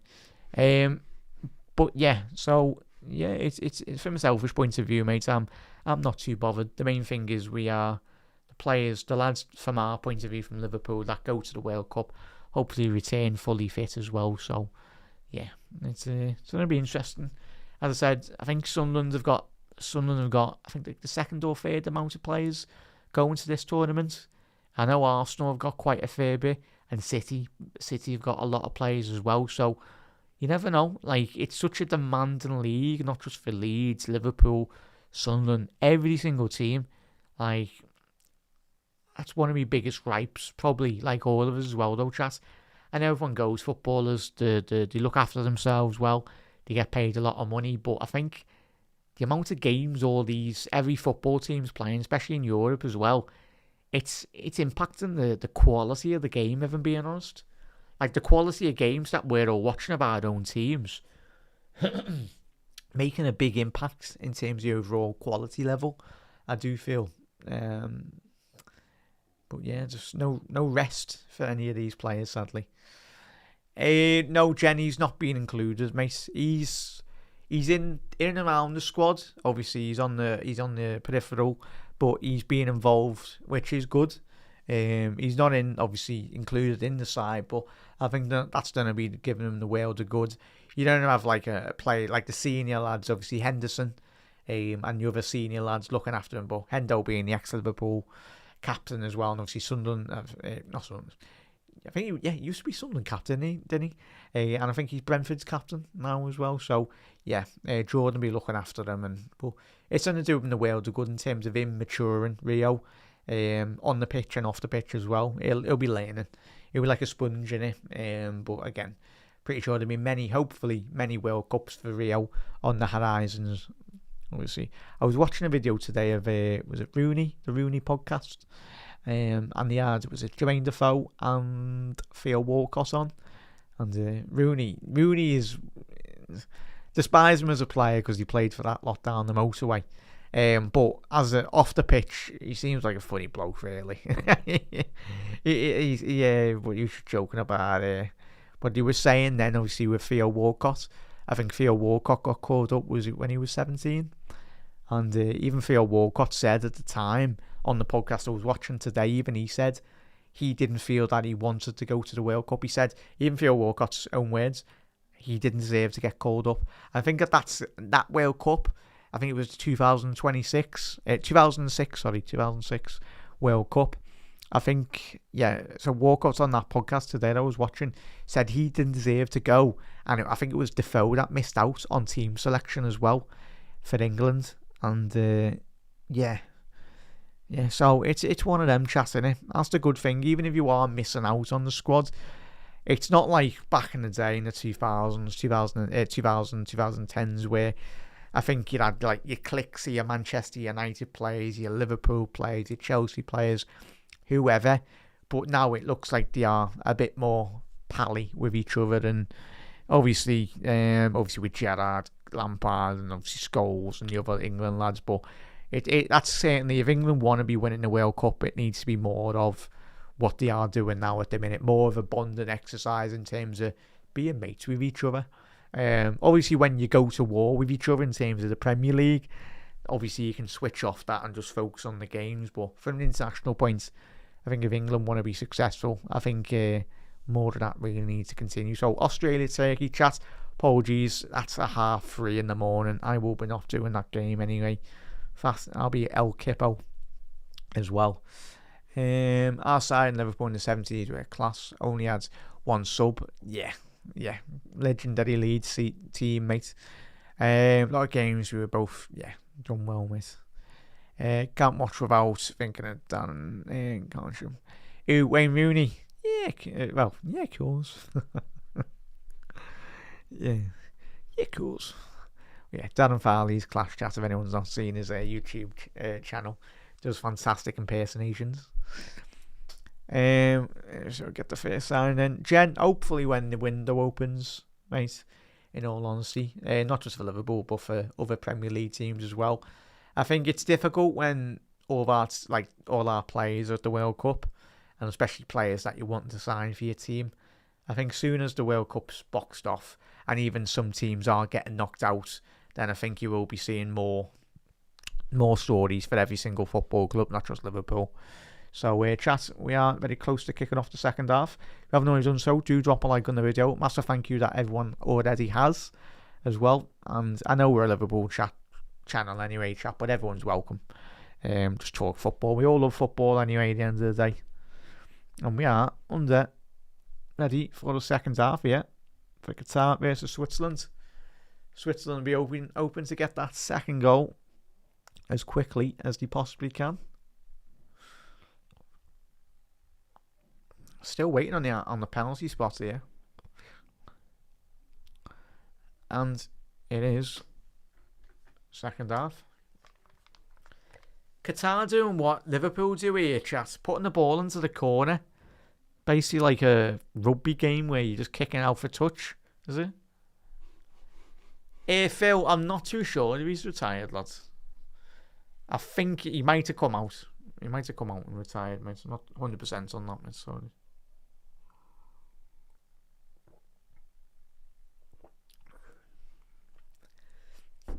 But yeah, he was coming. I think he was coming into this tournament, though, bud, wasn't he? I know, obviously, he wasn't fully fit for Liverpool. Yeah.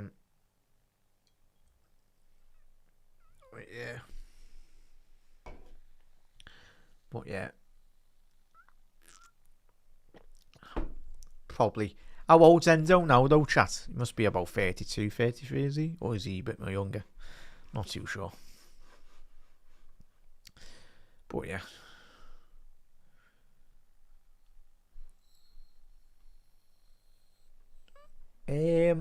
It should be alright.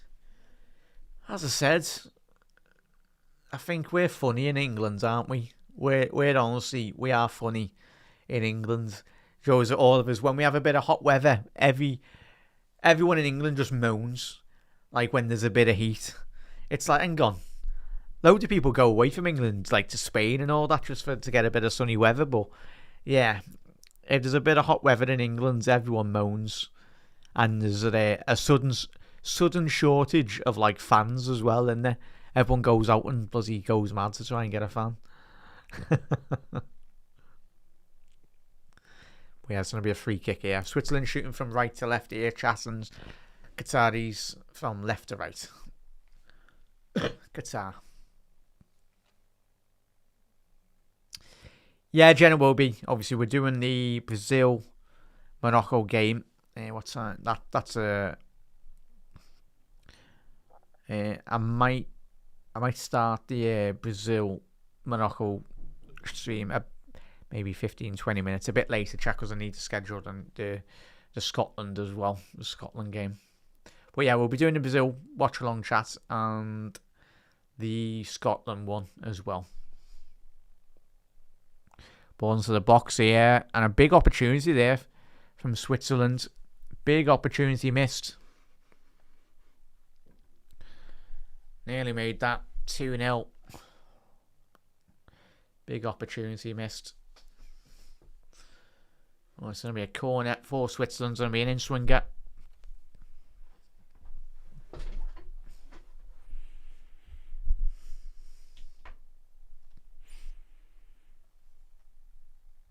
In-swinger for Switzerland. Ball to the far stick. Goalkeeper's punched it. And that's going to be another corner for Switzerland.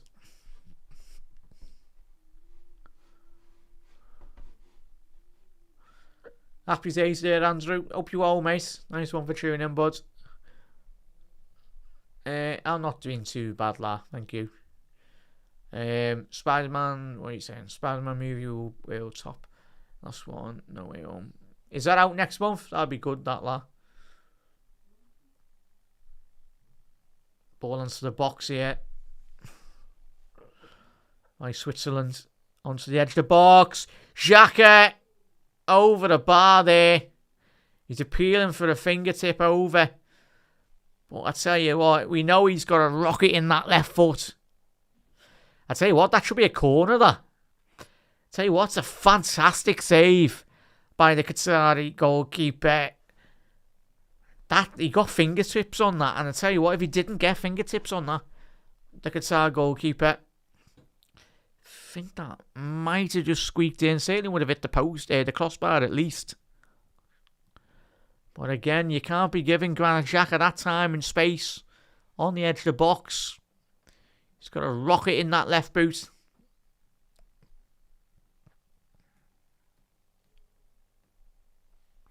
So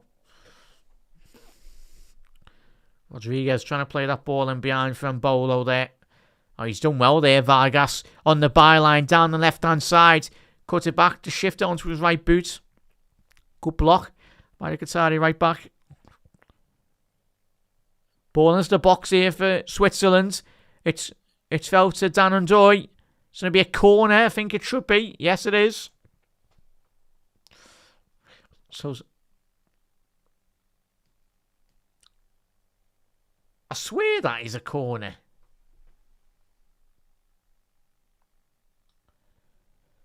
Oh. Yeah, it's just come off the Qatar defender's leg.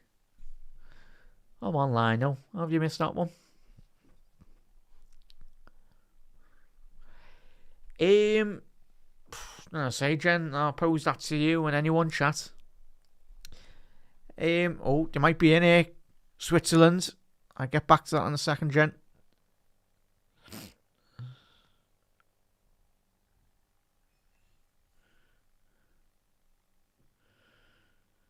Ball to the right-hand side. No give and go. I could kind of dealt with that for now. But yeah, I'm trying to think. Maybe a player. Probably, I think ideally I'd like a defensive midfielder, chat, Jen, and chat. I was speaking, we were on the Liverpool show today, weren't we? But yeah, I'd say a Sangada, obviously he plays in Ligue 1 for Lens, a defensive midfielder, and a Kamara, really. I think it's, obviously the wingers speak for themselves, but I think for all of our sakes for next season, Liverpool need to bring in like defensive steel midfielders that can actually run as well and that can cover spaces very quickly and protect the back line. So yeah, those two, Jen, I think, for me.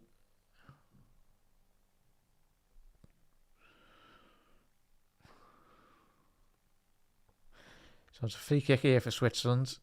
7 minutes into the second half. It's been again all Switzerland.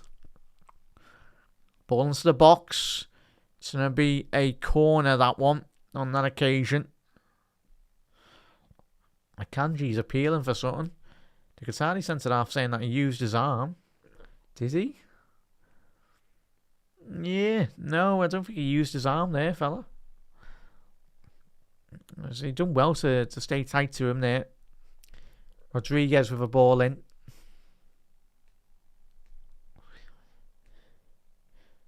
Ball into the box, cleared. It fell again to Switzerland, though.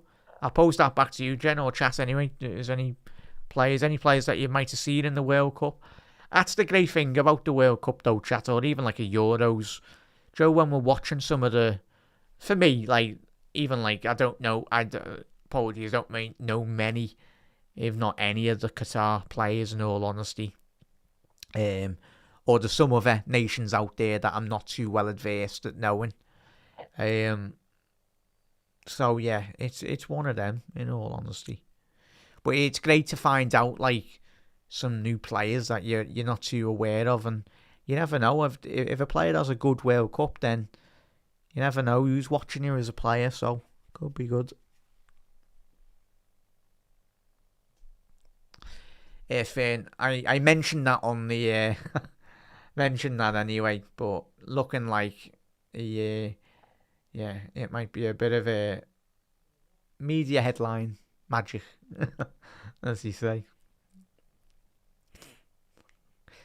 But yeah, but as we said before, Fern, I think we spoke about Gakpo. But as we've been on there, there's been a little bit more news coming out in regards of Cody Gakpo. Yeah, I think it just sounds like a bit of speculation at the minute, mate. All the way back to the goalkeeper. Little flick on there.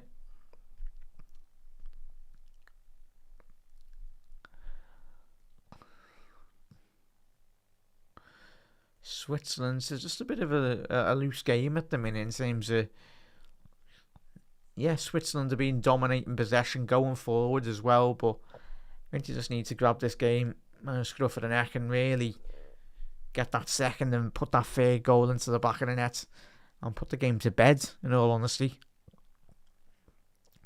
Because the later this game does stay 1-0,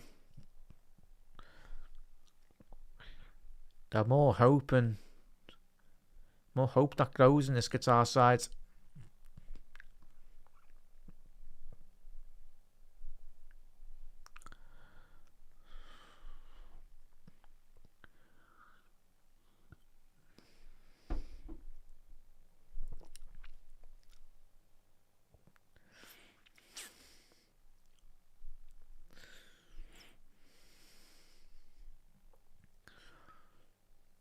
There we go, a little give and go. Akanji, diagonal switch.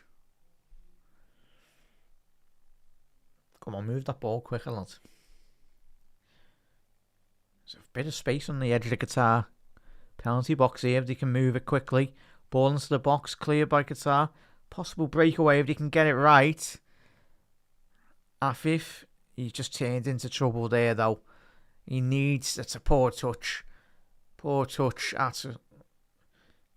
by the Qatar forward.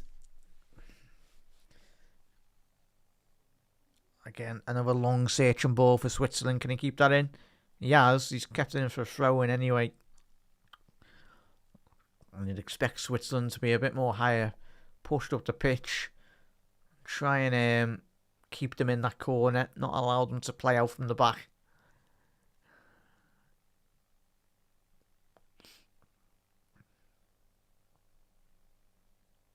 But yeah, nice one, Shaft, for everyone that's tuning in for the first time even.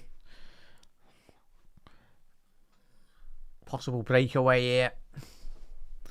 No, good defending there by Akanji. Read that threat really well. And there's a Qatar player down. He's appealing to the referee, saying, "Where's the yellow card?" I didn't see too much of a foul, in all honesty, in that situation there.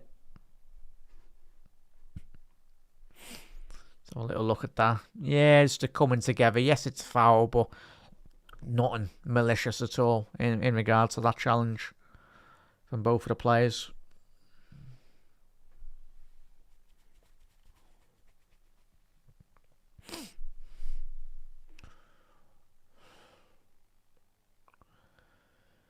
Two subs going on here. First substitutions of the game. It's going to be two Qatar players coming on. Referee said not on two of it yet. Play has resumed.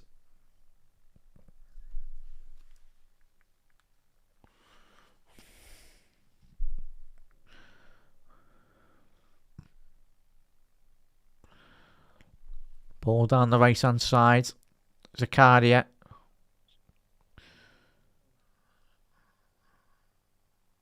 Yeah, they just haven't got enough players forward here, chat, in all honesty. So when Qatar do win the ball on the halfway line, they haven't, because they're so defensively set up, when they do go forward, there's no one forward for them.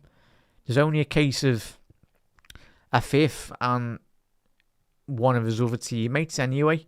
There's no ability for them to break out and gain any momentum on a counter attack or whatnot. So it's about getting that right balance, isn't it? In all honesty, for me, do you play a bit more expansive football if you are Qatar? Go a bit more high up the pitch, commit a load more players forward. But when you do that, you're setting yourself up from a defensive point of view to be exposed at the back. Corner for Switzerland, pushed away. And there's going to be a foul on the goalkeeper. I'll tell you what, chat. Oh no, there's going to be 3 substitutions here, sorry, chat. 3 substitutions for Qatar.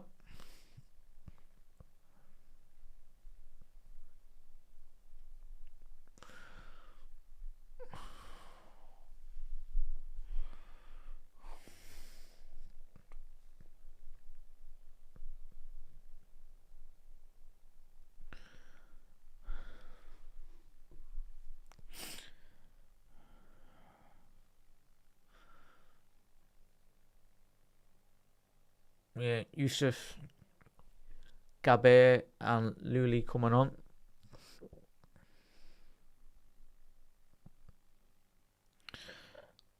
Oh no, sorry, they're coming off, chat. And it's going to be Fatih, Badif and Aldine as well coming on for Qatar.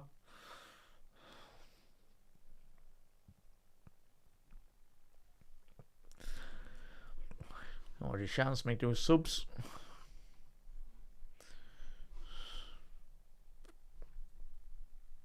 No substitutions at the moment for Switzerland. It's only been made the 3 times.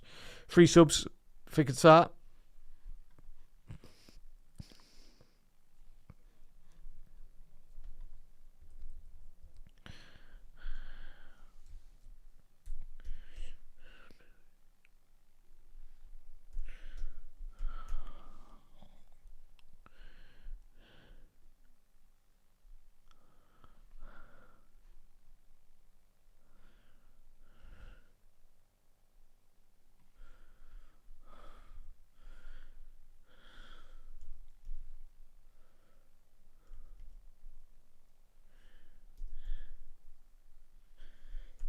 That's making the subs. So Switch Kobo's collected that. One more sub. Oh.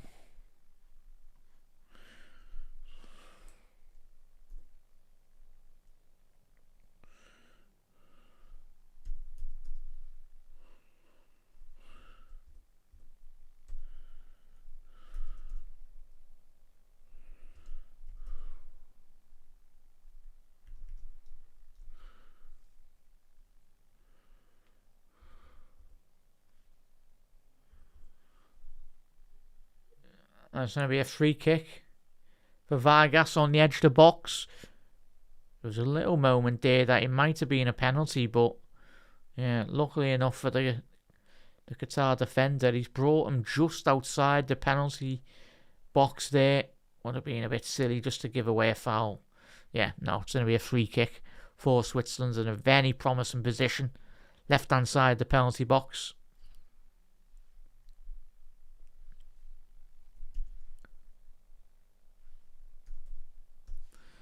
So yeah, sorry that chat was just making the subs.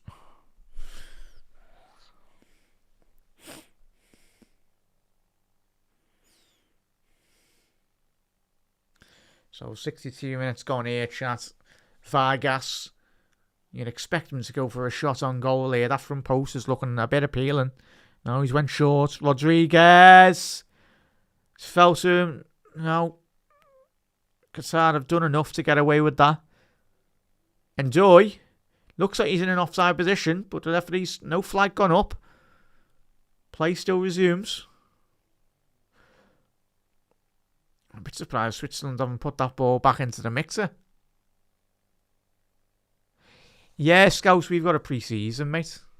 Yeah, pre-season for Liverpool. I think one of the games is in Boston, chat, if I might be mistaken. Yeah, one of the games is in Boston. And I'm not too sure the other. But it's going to be good. Liverpool, so obviously, wherever Liverpool go in the world, we're very well supported from every corner of the globe.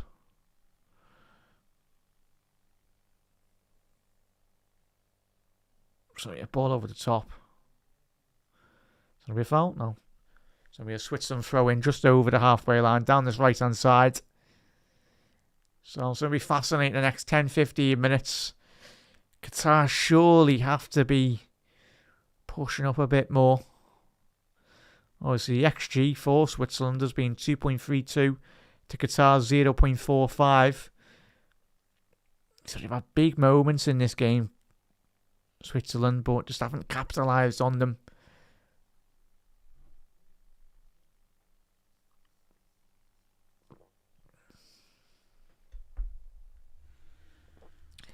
Obviously, since Switzerland took the lead in the 70th minute, been knocking on the door, but not a real clear-cut opportunity so far. In the second half, that is. Zakaria. It's going to be a corner. It will be, yeah. Looked like for a second that had just been stayed in, but yeah, I'll quickly check that now. I'll see where we are in the Liverpool's pre-season. Whereabouts in the States we are.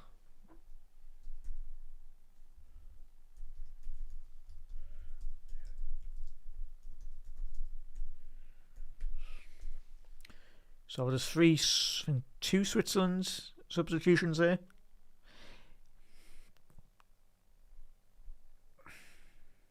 Yeah, so the pre-season chat, we are, for any American Reds out there, the Sunderland game we are against in Nashville on the July the 25th. We're in New York in the Yankees Stadium.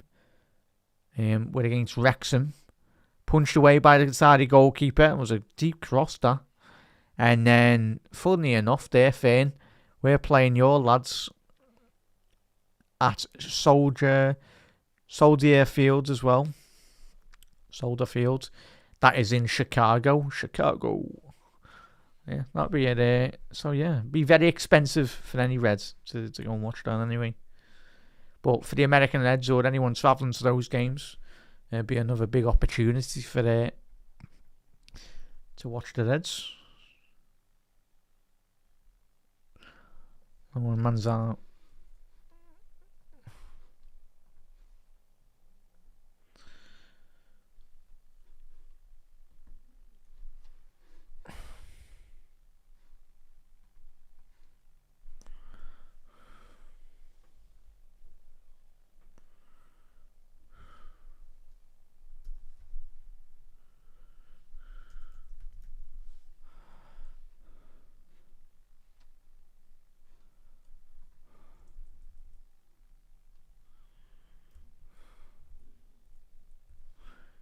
Oh, it was wide, that shot. Granit Xhaka, edge of the penalty box. You'd expect him from that position to at least hit the target. He's just got too much. Yeah, he's got too much curl on that. It's curling away from the top right corner. Obviously, if that was a right footer with that amount of curl on, would have ended up in the top right corner. But the angle was against Granit Xhaka. And there is a hydration break going on here, chat, which is understandable, especially in these conditions. Looks absolutely shocker.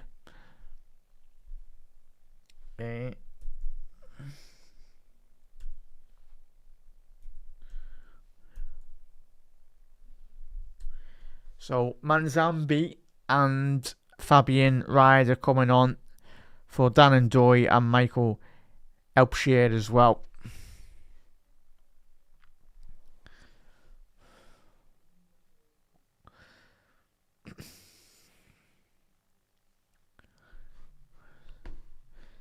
Oh, is it? Happy days, yeah, lad.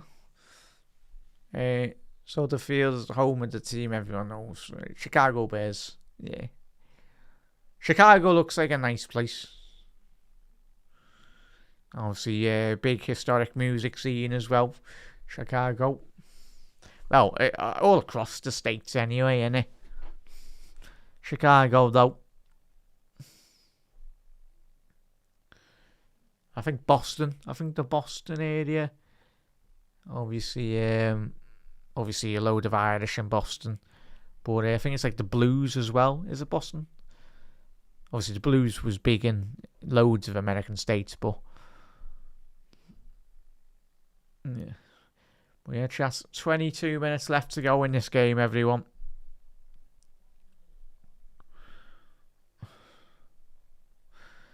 Give 1 second there, chat. I'll just slightly adjust the start time on the next stream by about 10 minutes.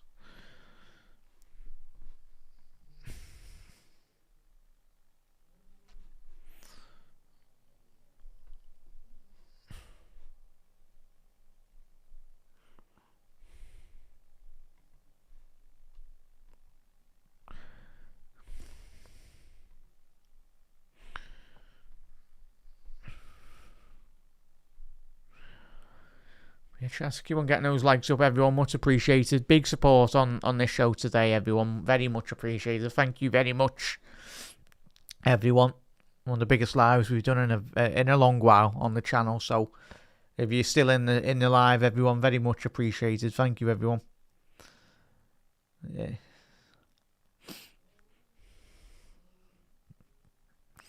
Hopefully we get some more goals in the next 20 odd minutes. A bit more. Couple more goals. Well, obviously, we got the big one.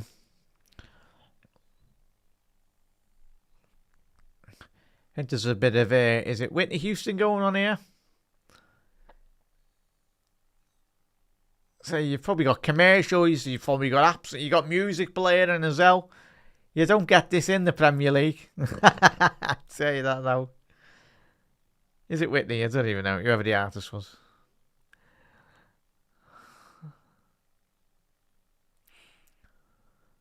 Yeah. A bit of space here for Qatar. First real attack in the second half. Afif. That's big opportunity. First time you've actually gone forward in the second half. And again, Afif needs to get his head up down that left-hand side. There was space. I think it was his left back anyway. Breaking through on goal. Just needed to get his head up and pick him out.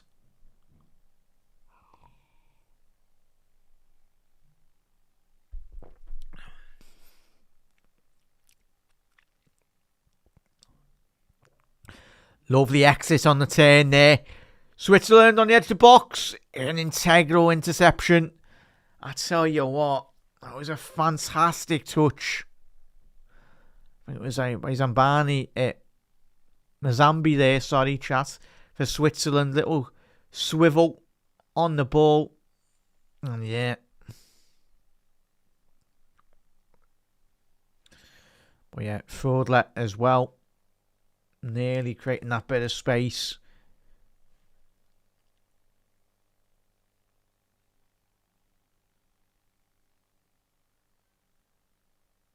Long search of ball again, Qatar, but it's gone to no one really. It's been a difficult ball forward. Again, next to no one there, and there's a bit of an overload here for Qatar. If Switzerland can get that ball down that right-hand side, fair amount of space. And a foul. I felt that should have been a foul on the Switzerland player, but it's not been given. A fifth down the right-hand side. Again, no end product, in all honesty, from that lad today. Yeah, Brazil versus Morocco. That's probably one of the biggest games we've had so far in the tournament, Scouts. And look, we're all looking forward to that, mate, aren't we? Really, should be very good, that one. Hopefully we do see plenty of goals. And it'd be good to see our Ali. Hopefully Ali does start the game as well. And possibly even Fabinho. Hang on, let's have a little look. See if the team's come out for that. Has the team come out? I think it has, chat, yeah. Yeah, the teams come out. Alisson is in goal, chat, for Brazil. So you got Alisson, Ibanez, Marquinhos, Gabriel, Santos, Casemiro, Bruno Gomes, Rafinha, Paqueta, Vinicius Jr. and Thiago. Chat, are made up. I think we all are. Thiago's had a fantastic season in the Premier League. But yeah, 100%. Especially getting 20 odd goals in the Premier League. Just finishing runner-up in the Premier League. Which is no small feat at all. Behind Erling Haaland. But he's had a fantastic season for Brentford. And no one's seen his journey in football, chat. I think Sky done a VT or promotional video this season. And he spoke about Thiago's journey to be a footballer. And it's another one of those amazing journeys in terms of the commitment levels everything he had to battle through as a youngster as well. Obviously the difficult conditions, but now he's leading his line for his country in the World Cup. So fair play to the lads. Qatar have still got it inside the penalty box. Extra box. Qatar just can't quite get a shot on goal, and they have over the bar there. But again, Switzerland just switching off only momentarily there for a split second. I tell you, got to be switched on here. And there's a long searching ball by Switzerland. They've won the second ball. Opportunity in the space here now. Vargas! Save by Qatari goalkeeper. But again, that's a bit greedy by Vargas. Just needs to be squaring that down. He broke down the left-hand channel. Just needs a shout from one of his teammates in the box there. Just square that across the box and make that 2-0. But yeah, Ali's starting for Brazil, chat. Mazambi, they're in again here. Switzerland. Oh, it's just wide of the post. He's nutmegged the goalkeeper there. And the Qatar goalkeeper, furious with his teammates. His defence there. But yeah, Mbolo just couldn't quite steer that on target. But just looking at that Vargas chance again as well.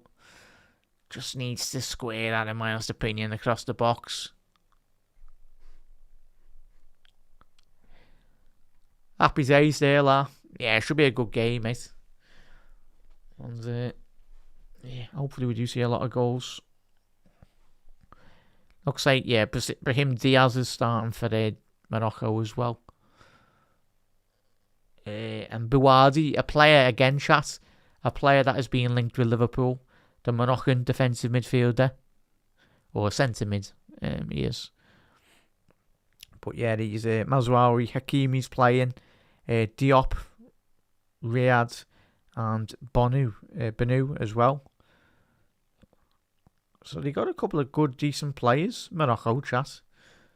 Certainly got a couple of very good players.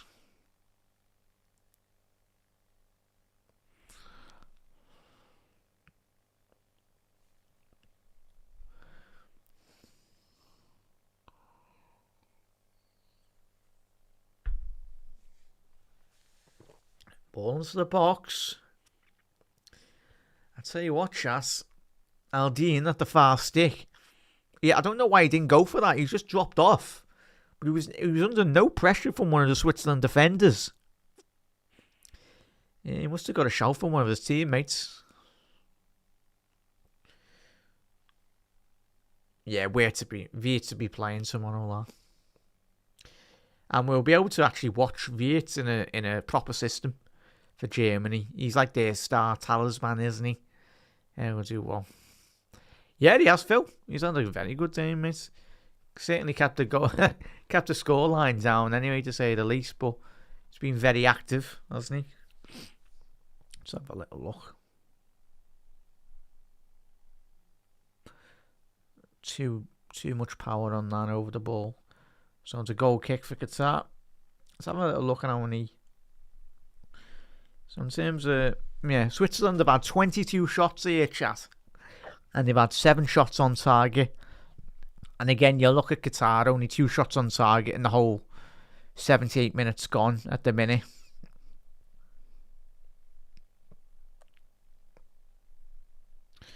So I'm just having a little look at how many shots he's actually made.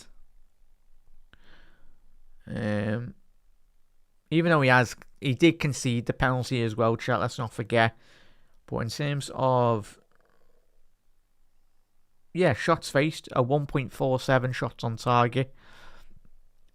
But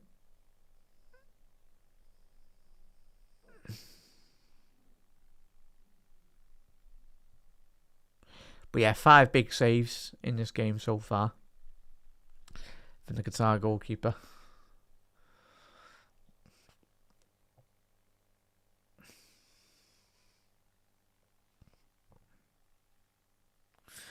But can Qatar, they haven't created too much, as we just said there, only 2 shots on target. But funny, how many games have we watched, especially this season in the Premier League, where the team has just switched on? A bit similar when we've was it the South Korea Czechia game, Czech Republic. Obviously, Czech Republic scored of their only shot on target in the game, didn't they? Obviously, their first shot on target from a throw-in. They've been very quiet against South Korea, and then South Korea replied very quickly and won the game eventually.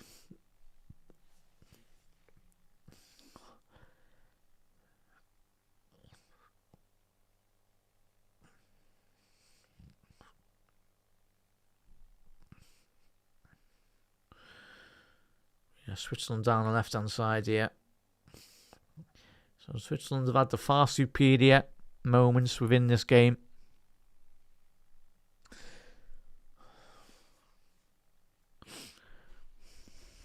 Here, 1 second, entrance.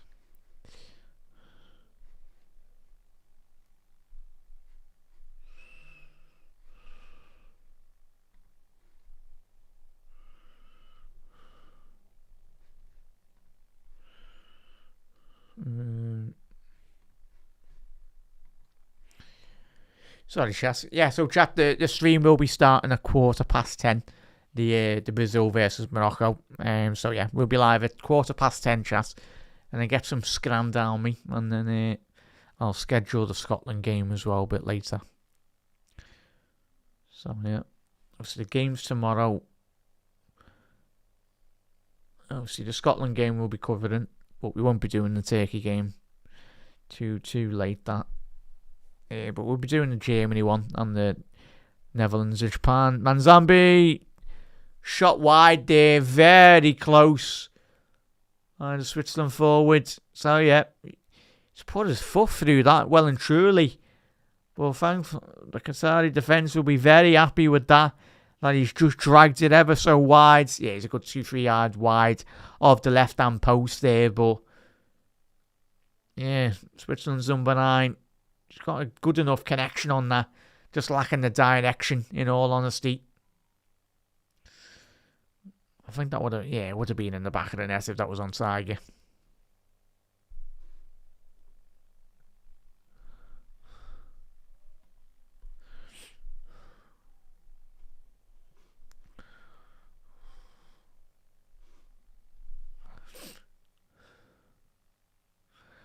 Oh, give and go there. Switzerland down the right.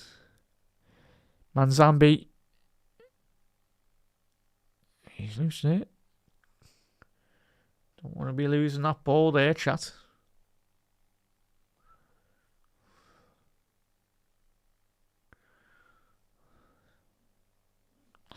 Yeah, Phil. Chat, do you like the new kit?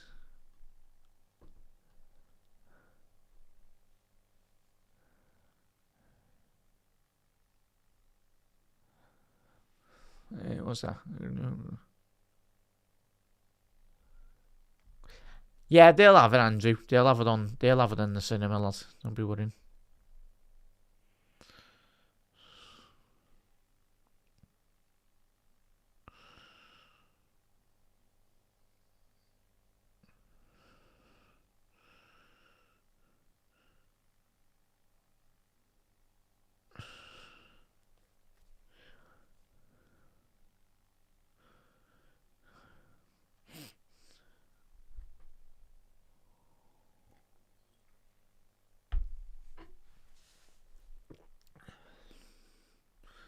Switzerland here, last 5 minutes, really just trying to keep hold much more of the ball. Same as hitting around the edge of the Qatar defence. But again, 7 minutes left here.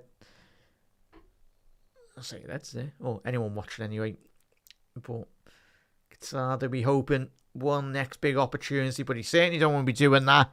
Sloppiness on the edge of this Qatar box. You've got away with that in all honesty.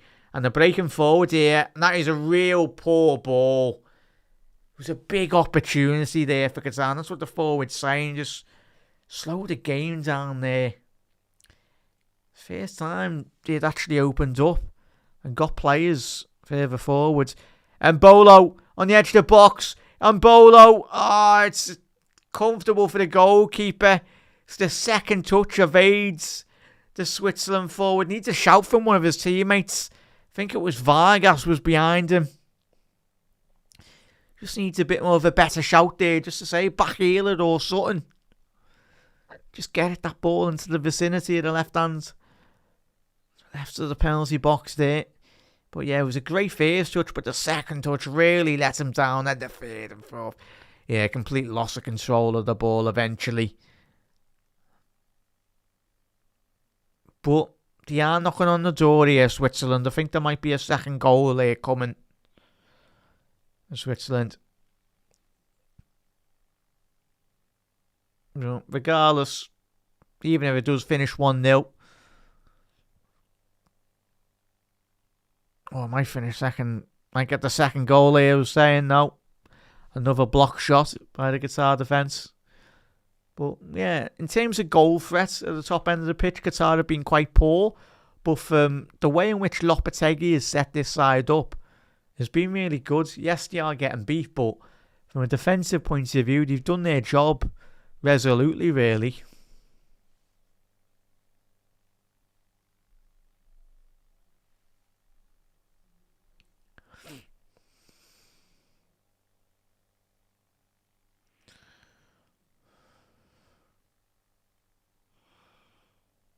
That's a foul on the Switzerland forwards. I think Lopetegui's just come off his technical there, yeah, fuming.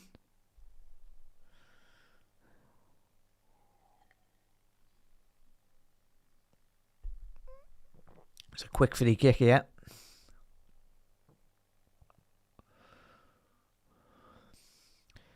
A fifth. Ball's on the right. So, is this going to be Qatar's last attack forward? So, they've got a lot more players forward here. For the first time in the second half. They need to be showing a lot more better composure than they have. Still got it here. Probably their best spell of possession. Qatar. So they got the players forward. It's about what they can do when they're transitioning with the ball. Ball down the left. Ball in here. Cleared by Akanji. Afif. Down the right. Ball in. Is that going to be Lupin? It's Lupin. Just about Kobo's grabbed that anyway. It was a Lupin effort that. Obviously, it was a cross come shot really. That could have absolutely went anywhere in that with that deflection.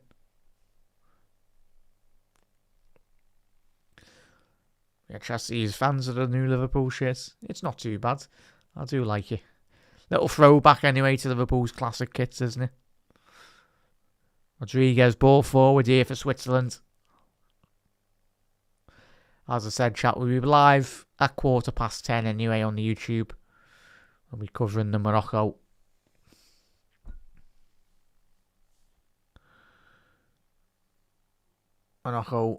Brazil game anyway.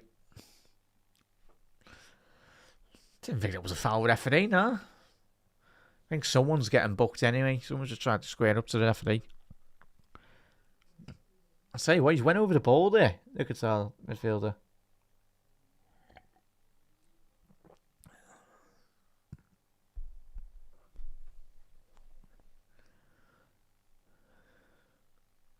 Still finds it a bit mad that Lopetegui ends up at Wolves, isn't it? No, not even a former Real Madrid manager could save them.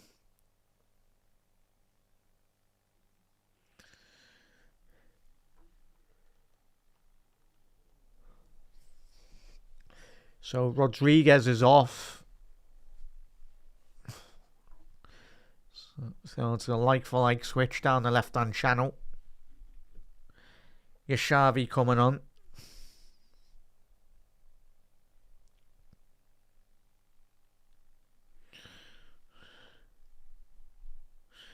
Oh no, there's two changes there, sorry chat. So Rodriguez off and Miro is on.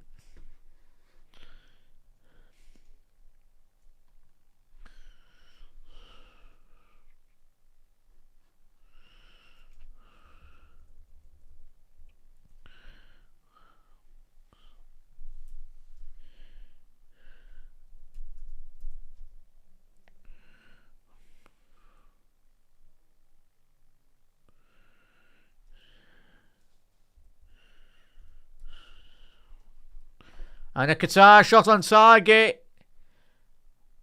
Sorry there, I was putting the changing the subs, but let's have a little look at that. Big opportunity there. Best opportunity in this game. Fell to their number 7. And again, story of their game so far today. Getting in the clear opportunity in and around the vicinity of the penalty box. And couldn't quite get the right connection on that to get it on. It was on target, but it was very comfortable for Coble.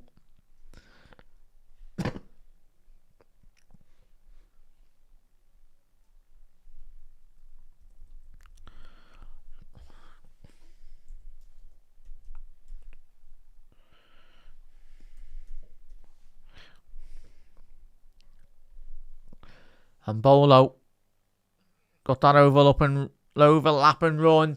And it's a fantastic delivery by Zakaria.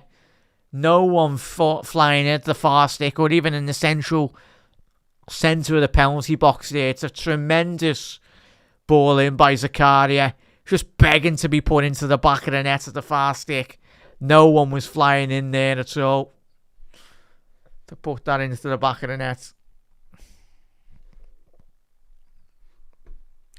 So, 6 minutes out of there, chat. Probably will be a familiar theme, that amount of added time.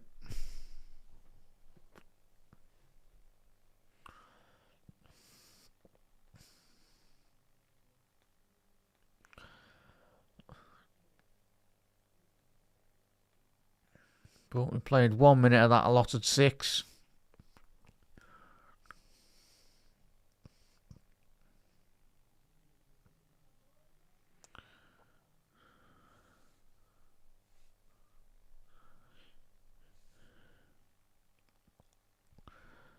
Ball's on the left here for Switzerland. Needs a bit of a shout from his left back there because there was a fair amount of space for Switzerland to get at Qatar.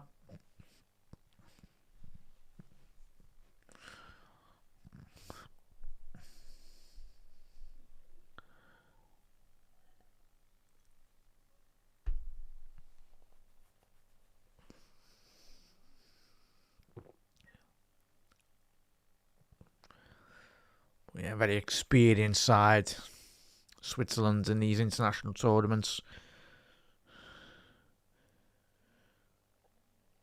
Ball forward, Zakaria. Going to be a throw into Switzerland, close to the corner flag there, deep into Qatar territory. But as I said before, a massive thank you to everyone that is tuned in. Everyone, even if you've been in for like a couple of seconds anyway, very much appreciated. Everyone that has popped into the stream today. Thank you very much, everyone. Absolute legends. Yeah, it's nice seeing it, I'll say. It is nice. Yeah, nice one there, Andrew. Much appreciated, mate. I mean, Scouts. Let's see how. That is a proper Scout scran, that, lad. Yeah, sardines and milk, lad. Yeah, proper scran. Well, not a proper scran, it's just one of those snacky scrans, innit? Go ahead, lad. They are nice sardines. I know loads of people hate sardines, but nice. Good for your bones. Absolutely stink though, don't they? The sardines, if you open a can of sardines.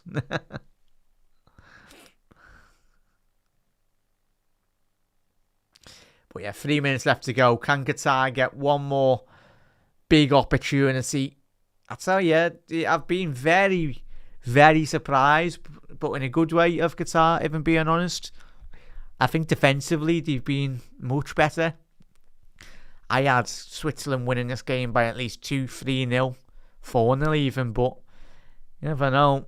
With 2 minutes left to go here, can they capitalise on one big more opportunity? And they have! 1-0! As I was just saying, Qatar could be on for a historic point here. And it's 1-0. There we go. Big goal. Fair play. And by all honesty, they do deserve that for how good they have been defensively.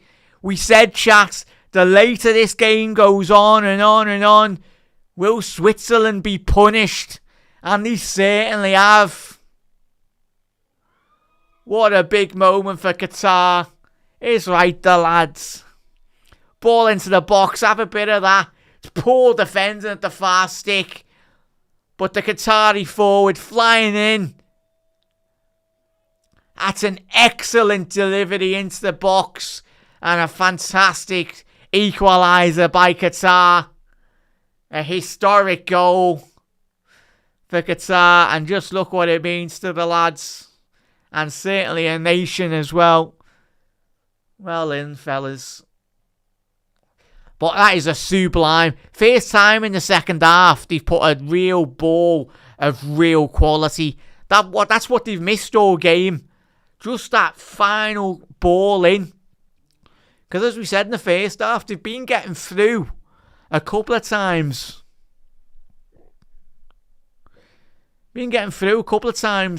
Qatar, but just lacked that final ball. But what a moment and what a time to get the equaliser. There's probably going to be another minute and a half left. But fair play. Switzerland punished for not taking those big opportunities that they've had in this game. Is there a winner for either side here with a minute and a half to go? Yes, we played the 6 minutes allotted time, but obviously there will be more minutes added due to the celebrations. Switzerland going forward. It's going to be a corner for the Swiss. And can they return and reply? Now Switzerland conceding that late on.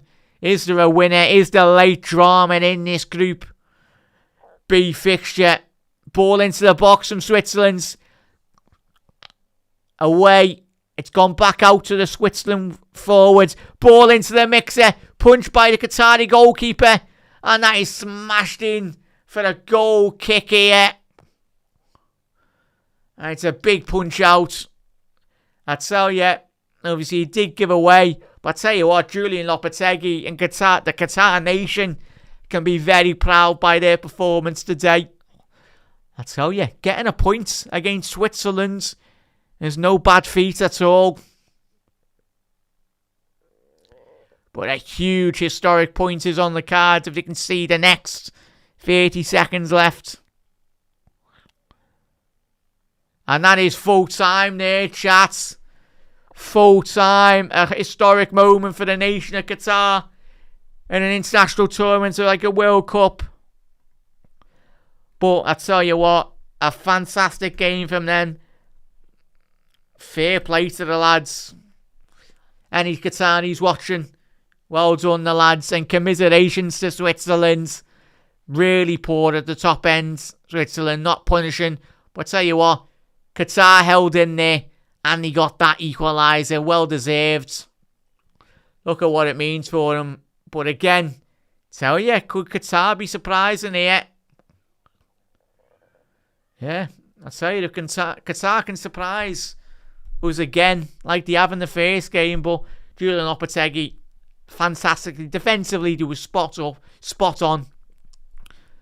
And the goalkeeper had a fantastic game, apart from giving away the penalty, but he certainly contributed to the huge points. But chat, I will see you in 10 minutes for another big game on the World Cup. But it will be Brazil versus Morocco coming up on Anfield Road TV very, very, very soon. But chat, see you very soon.